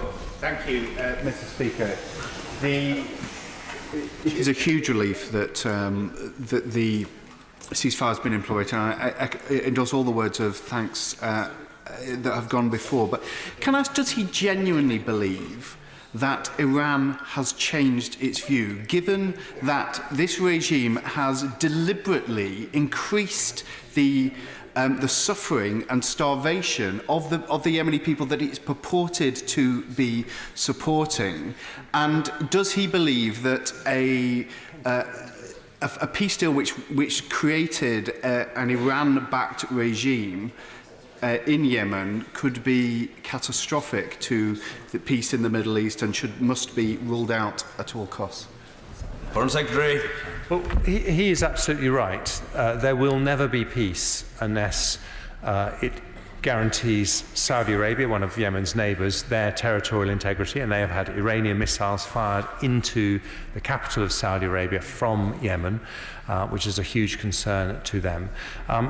Do I genuinely believe the Iranians have changed? I think the answer is that we wouldn't have got the agreement we got in Stockholm without the support of both Iran and Saudi Arabia and the UAE. So I do think there has been a change, but I still think there's a long way to go. Bill Grant. Thank you very much, Mr. Speaker. All in the Chamber will welcome the peace talks recently held in Stockholm and the progress that was indeed made there. Is my right honourable friend confident that this will prove to be a stepping stone to a desperately needed permanent ceasefire in Yemen? Well, my honourable friend is right to say that that is a holy grail. If we can get a proper, full, permanent ceasefire for the whole country, then everyone will heave a huge sigh of relief. We are taking small steps towards that with the ceasefire in Hodeidah, but the intention is that that builds trust between the parties that allows the full ceasefire that he rightly calls for. Alison Thewlis. Thank you very much, Mr. Speaker. First, I'd like to thank the Secretary of State for the work that he has done so far. It's been very heartening to see the progress that has been made.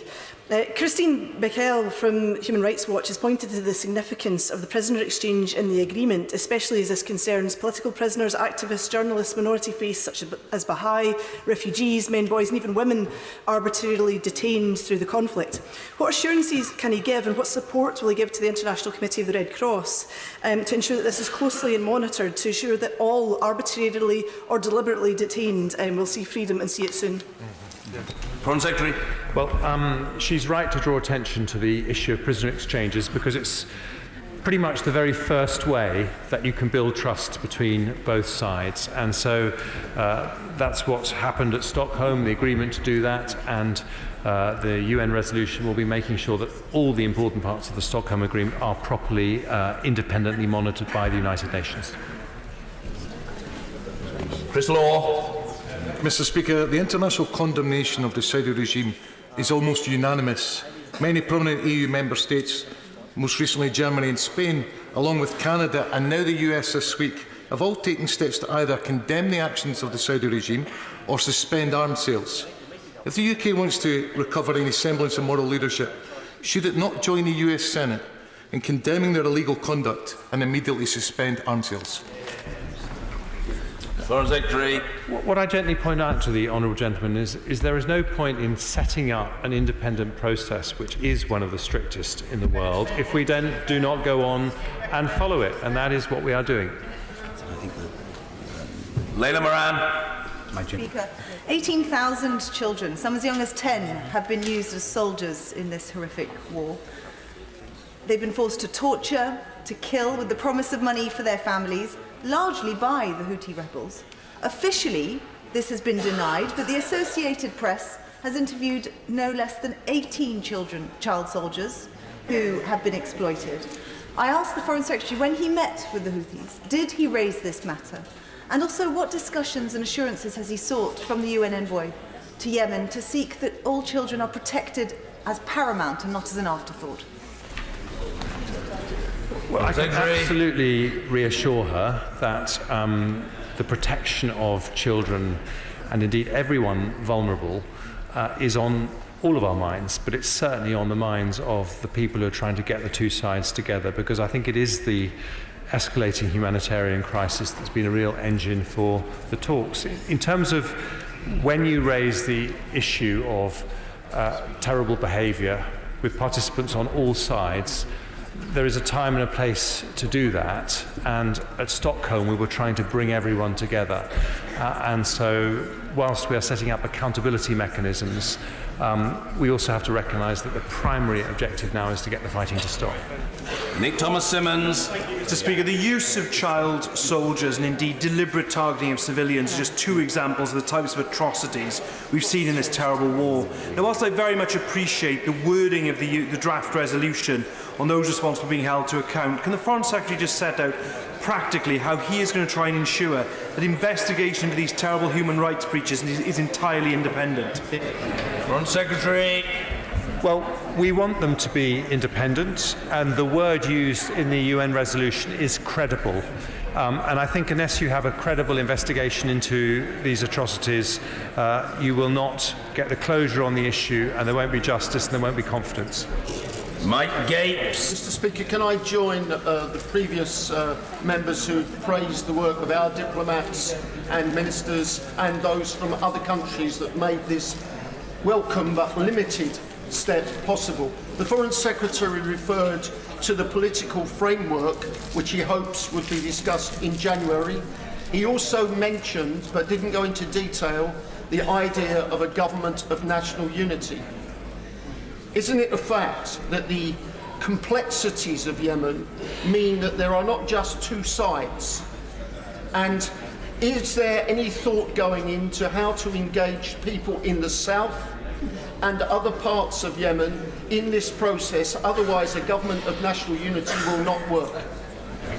Foreign Secretary. Well, he has a lot of experience of this from his time in the Foreign Affairs Select Committee. He's absolutely right. A government of national unity has to cover the whole country. It has to give confidence to the Houthis that, despite being a minority, their rights are going to be respected, but it has to give confidence to all minorities, so I agree with him.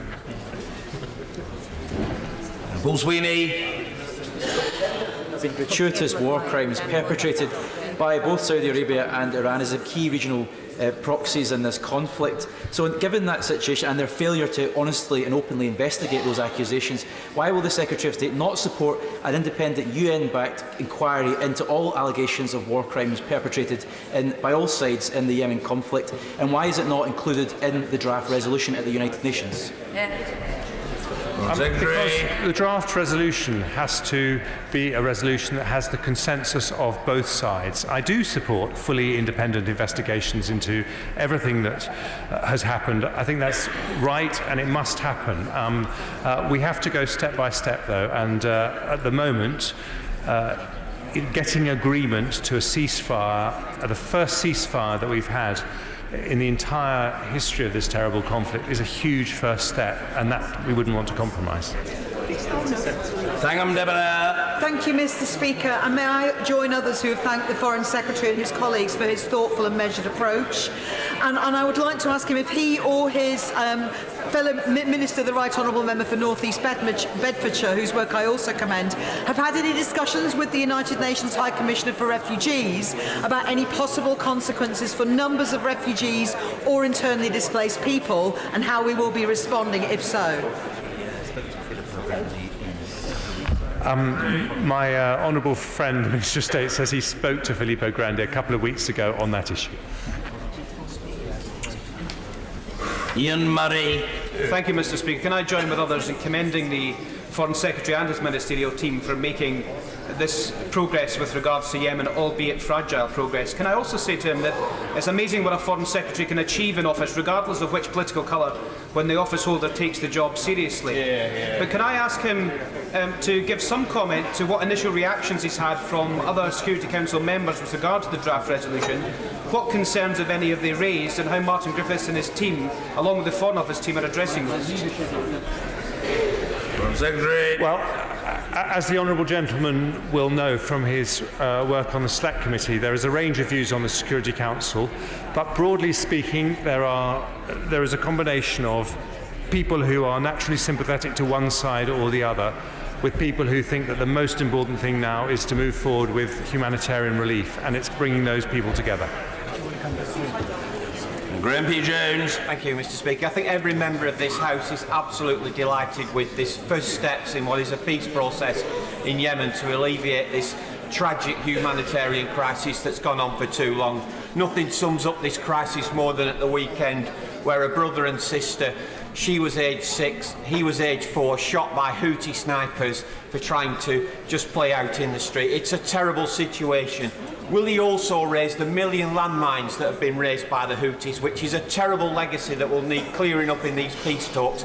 And finally, in his draft final motion to the UN, will it include free and fair elections as part of that motion? Foreign Secretary. Look, I think the point he makes about landmines is very, very important, and the UK has a lot of experience, a lot of fantastic NGOs who work in that area, and I'm sure we would want to make them available to service the people of Yemen. With respect to the draft political declaration, it doesn't talk about the future political framework, important though that is really a stage for the next set of talks, which we're hoping will happen in January. Lloyd Russell Moyle. Thank you, Mr. Speaker. I want to add my warm words about this agreement. It is a real positive step forward, and I'm pleased that the Foreign Secretary mentioned not only Hodeidah, but also Ras Issa, which of course is the fuel terminal, and without opening that terminal up, we will be unable to get the food across the rest of the country. However, at Foreign Office questions, the ministers told us that they could not tell the House whether UK manufactured weapons or planes were involved in the deaths of civilians and possible war crimes. Seeing that the head of the independent office that he mentioned earlier on recommended in his professional judgment that arms sales should be suspended and ministers overturned his judgment, will he now look again at suspending arms sales? Secretary. I don't know where he gets that information from, but it is not correct. And Dr. Lisa Cameron.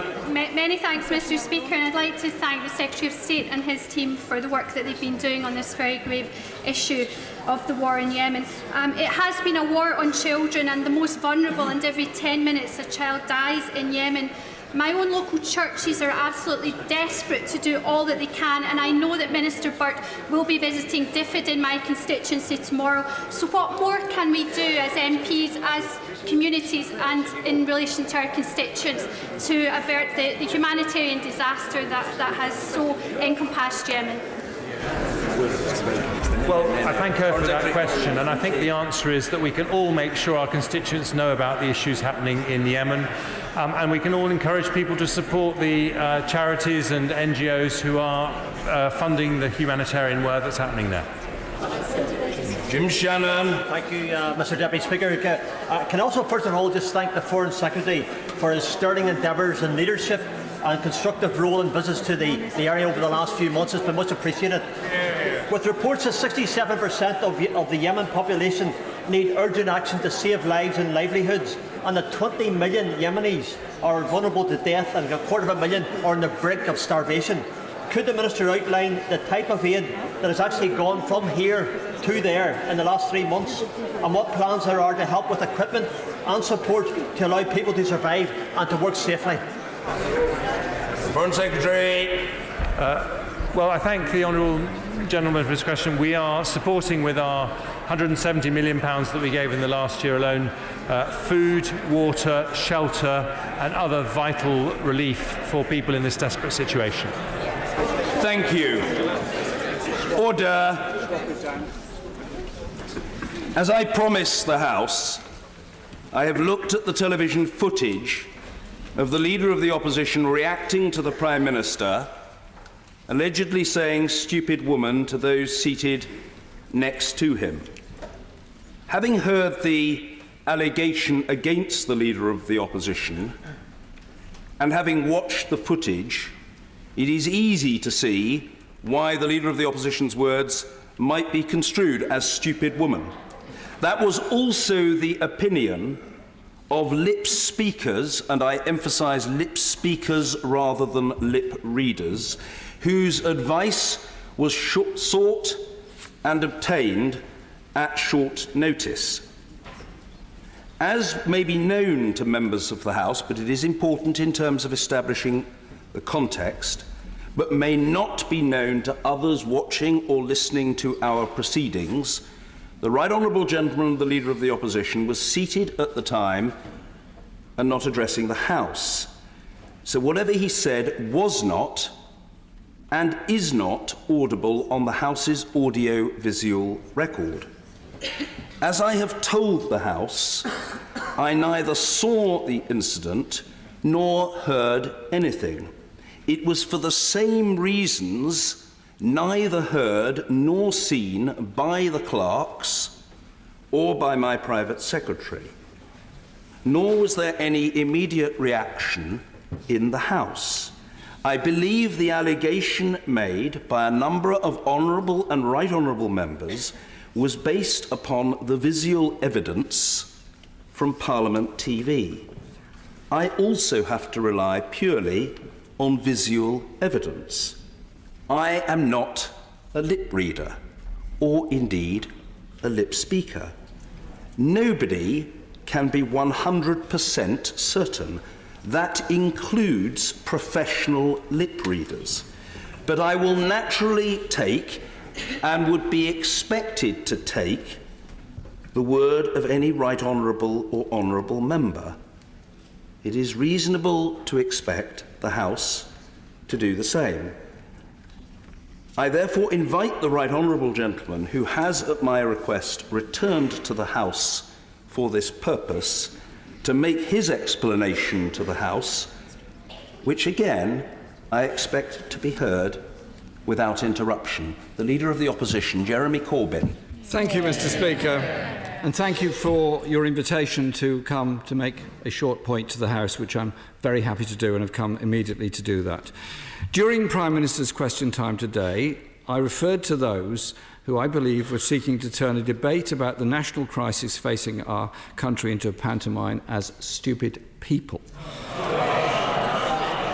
Mr. Speaker, I did not use the words stupid woman about the Prime Minister or anyone else, and am completely opposed to the use of sexist or misogynist language in absolutely any form at all. I'm happy to place that on the record at your request this afternoon. Thank you, Mr. Speaker. Thank you. Yes, indeed. Point of order, the Leader of the House. Mr. Speaker, I think that the country and this House will have drawn their own conclusions, and I deeply regret that the Right Honourable Gentleman has not seen fit to apologise to my Right Honourable friend, the Prime Minister. Thank you. I thank the Right Honourable Lady for what she has said, which requires no comment from the Chair. Yes, indeed. Point of order, Rachel McLean. Thank you, Mr. Speaker. With your guidance, how may I make this orderly? Read my lips. I do not believe him. What can we do to further verify this evidence? What can we do to further ask experts to review this evidence and get the apology from the Right Honourable Gentleman that my honourable friend the Prime Minister deserves? It is not open to a member to impugn the integrity of another member. That is order, please. That is a violation of the established... If the Honourable Lady will permit me, she has raised her point of order perfectly reasonably, and I am responding to her. It is not in order to impute dishonour to another member. That is a very long-established convention of this House, so it is not orderly to accuse another member of dishonesty. When the Honourable Lady inquires what further may be done, the answer to the Honourable Lady is that people can seek to solicit opinions on this matter, including of a professional character. I have offered, at short notice, as I thought was my duty, the fruits of the professional advice that I have received. I've shared that very openly with the House. It is not for the Chair to pronounce judgment, guilty or innocent, upon a member. It is well established that a member is to be taken at his or her word. If the matter is to be further discussed, debated, commented upon, that is to be expected. But it isn't a matter of order for the Chair now. That is as full, and I hope the Honourable Lady will agree, as courteous a response as I could possibly be expected to provide. Yes, indeed. Point of order, Vicky Ford. Thank you, Mr. Speaker. I have heard the words stupid woman being used in this chamber about myself, and I'm afraid to say I've heard it from yourself in the Speaker's chair. So, Mr. Speaker, please can we have an apology, draw a line against this and move on? I'm extremely grateful to the Honourable Lady for her point of order. I understood that she had made this observation outside the House. And what I want to say to the Honourable Lady, whom I always treat with great respect in this chamber, is the following. The Honourable Lady has at no time previously, that is to say prior to today, made that allegation against me. The Honourable Lady has not come to me and said that, and to my knowledge, I am in. If the Honourable Lady will do me the courtesy of allowing me to respond to her point of order, as she has raised it, to my knowledge, I'm not in receipt of a letter alleging that. If there is such an allegation, I refute it 100%. I have received a letter from the Honourable Lady, as she knows, within, I think, the last 24 hours, on an unrelated matter, specifically to do with proxy voting and baby leave, and I believe I'm right in saying, well, perhaps the Honourable Lady will do the courtesy of allowing me to respond. I believe I'm right in saying that she wrote to me upon that matter, at least in part in her capacity as chair of the all-party women group in this House. And to that letter she will, of course, receive a response. That contention has not previously been made, but if it is now made, I say with absolute certainty, it is not correct. I have not said that to or about the Honourable Lady. That is my response to the Honourable Lady. Yes, indeed. Yes. Point of order, Laura Pidcock. Thanks very much, Mr. Speaker. I would like to say it's nice to be back. I would just wonder what conclusion members of the public will draw from the chamber being used in this way. The right honourable gentleman has made his point. Keep going. I have heard from my constituency office today that members of my constituency and residents have had to have present parcels delivered to them because they cannot afford to buy their children presents. They have not got the money for food, and the chamber being used in this way is absolutely pathetic. Well, the Honourable Lady has made her own point in her own way, and it's on the record, and I thank her for taking part in these proceedings. And I will come to other members, preferably to people who have not already raised points of order. Point of order, Helen Whately. Thank you, Mr. Speaker. I think actually it is important what language is used in this chamber. And this centenary year, a large number of us on all sides of the House have made huge efforts to encourage more women to stand for Parliament, many of which have been successful. I believe women are coming forward. It is a great shame that we seem to be nearing the end of the year on such a sour note. Can I urge you, Mr. Speaker, to do more to make sure that the tone of this chamber is better next year, not just to draw a line under this, to make sure next year is better on these points? I think, can I say to the Honourable Lady, I think that's an entirely reasonable point of order. I'm happy to do my bit, and everybody else should do their bit as well. I have the highest regard for the Honourable Lady, whose commitment on these issues is well known to me. I hope the Honourable Lady and others will take it in the right spirit if I say that throughout my 9.5 years in the chair to date, I have devoted myself to the cause of trying to open up this place. I have sought to do everything I can to promote a progressive approach in the chamber, in the calling of members, in the functions that I host in Speaker's House, in the approach to facilities on the estate, which didn't previously exist. That's all part of the record. It is manifest, it is observable, and it is incontrovertible. Can we all do better? We can. Should we? We should. Will we? I hope that we will. So I am agreeing with the Honourable Lady, and I'm sure that that will please her. Point of order, Mr. Simon Hoare. Thank you, Mr. Speaker. On live television this afternoon, I think everybody in the House would know of well-respected and much admired deaf musician, Dame Evelyn Glennie, world-famous percussionist. She was shown by the presenter of that television programme the clip of the Leader of the Opposition and asked what he had said. And he said, "Stupid woman." Is there any way I can put on the record that with that tone of apology from the Right Honourable Gentleman, it would have been better if he hadn't bothered? Well, I don't honestly think, and I say this in all courtesy to the Honourable Gentleman whom I've known for 3 decades, that he's really very interested in anything I have to say in response to him. What he wanted to do was to say, no, and I'm not even complaining. I'm not criticising the Honourable Gentleman, and I'm grateful for his good humour. The Honourable Gentleman wanted to make his own point, and he's made it. And I stand by what I previously said. The Honourable Gentleman's made an important point, but it isn't not a contradiction of what I've said about the impossibility of certainty, nor is it inconsistent with the spontaneous interpretation which I myself offered. But I repeat, it was my interpretation. I'm not a lip reader, I'm not a lip speaker, and it's not for me to cast judgment in this matter. And fair-minded people who are interested in the merits of the issue, and I'm sure that includes the Honourable Gentleman, will know that what I say is true. Yes, indeed. Yes, indeed. I will come to other colleagues. Point of order, Seema Malhotra. Thank you, Mr. Speaker. I also agree that we have a responsibility as members of this House to be upholding the very highest standards in language about each other, but also about each other's integrity. And I do hope that we will be able to see a renewed commitment to that next year.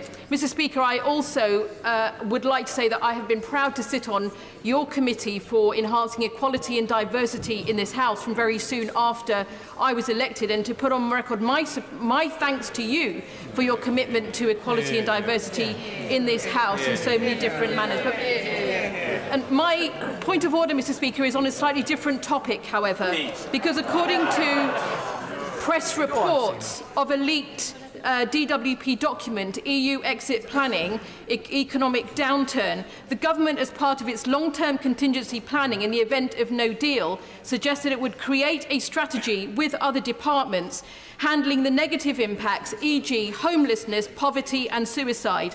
Mr. Speaker, if this is true, these are extremely serious allegations and should be, or matters, and should be brought explicitly to this House so that we have access to government analysis as to who they expect to fall into poverty, where homelessness could rise and who they see at risk of suicide. For her initial remarks and for her subsequent point of order, to which my response is that there may be an opportunity for those concerns to be aired during the course of the afternoon. Point of order, Sir Desmond Swade. Mr. Speaker, can I declare an interest as someone who has a bad habit of making utterances under my breath in this chamber? My point of order to you, sir, is had you received different advice from the Lib speakers, giving uncontroversial controvertible evidence as to what the Leader of the Opposition have said, what would have been the result? Because I am deeply concerned about the fact that if members are to be upbraided for what they might say under their breath, we are in the realms of thought crime. And this is the madness that is sweeping the universities. What was said was not on the record. Well, I'm grateful to the Right Honourable Gentleman. I think I've already pointed to the impossibility of certainty in these matters. I repeat, I think most people would accept the reasonableness of my point, and I note with interest and respect the point that the Right Honourable Gentleman, who's an extremely experienced and distinguished parliamentarian, has made. Point of order, Sir Patrick McLaughlin. Thank you, Mr. Speaker. Mr. Speaker, I fully accept what you have said in the fact that you were not in the eye line of the Leader of the Opposition. Sitting where I was sitting, I was in the eye line of the Leader of the Opposition.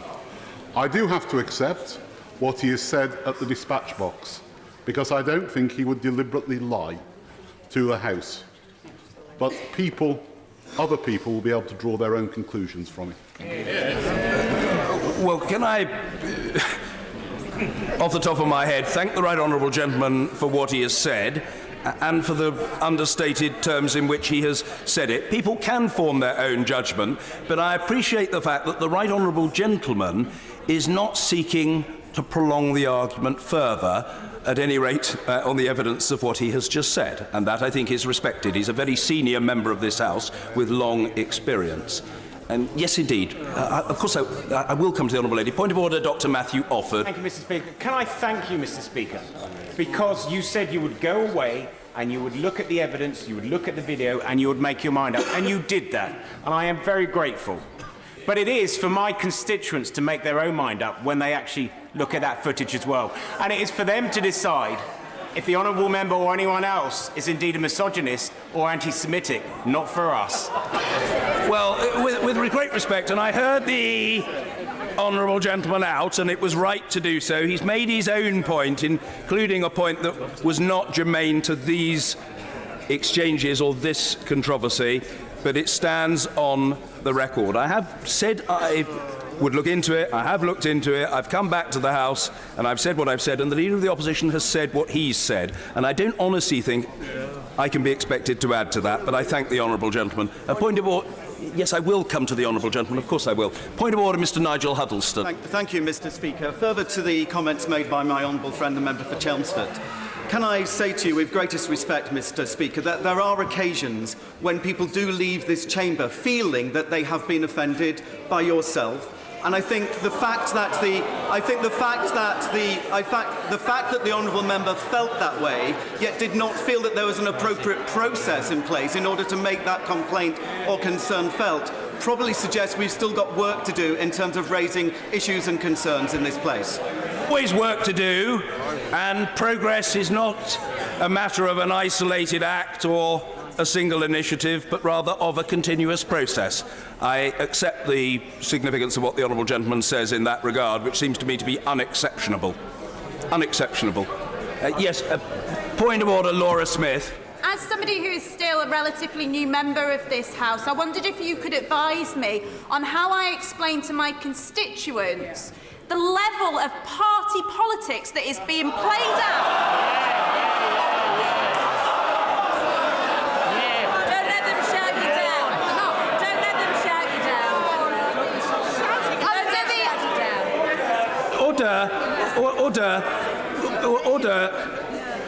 Order. That observation at the beginning of that point of order has met with much criticism, but I would very gently say to members can't have it both ways. They can't on the one hand talk about respect, wanting respect for their own right to speak and their own opinion, but not accord a comparable level of respect to someone who happens to express a view that differs from their own. Point of order, Laura Smith. Mr. Speaker, you hit on the end of my point because the level of hypocrisy in this place is quite astounding.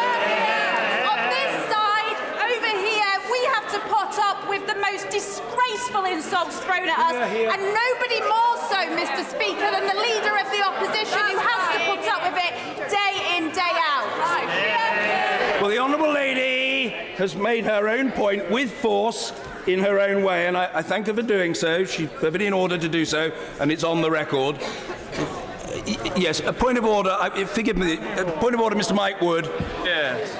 Thank you, Mr. Speaker. The guidance that you issued to members earlier in the week drew attention both to the need for temperate language, but also to the provisions around misogynistic language as part of the respect policy. If these rules don't apply to the Leader of the Opposition, what protection can member staff and staff of the House expect where behaviour isn't broadcast live on international television? Well, I'm grateful to the Honourable Gentleman for his point of order, and the simple answer to the Honourable Gentleman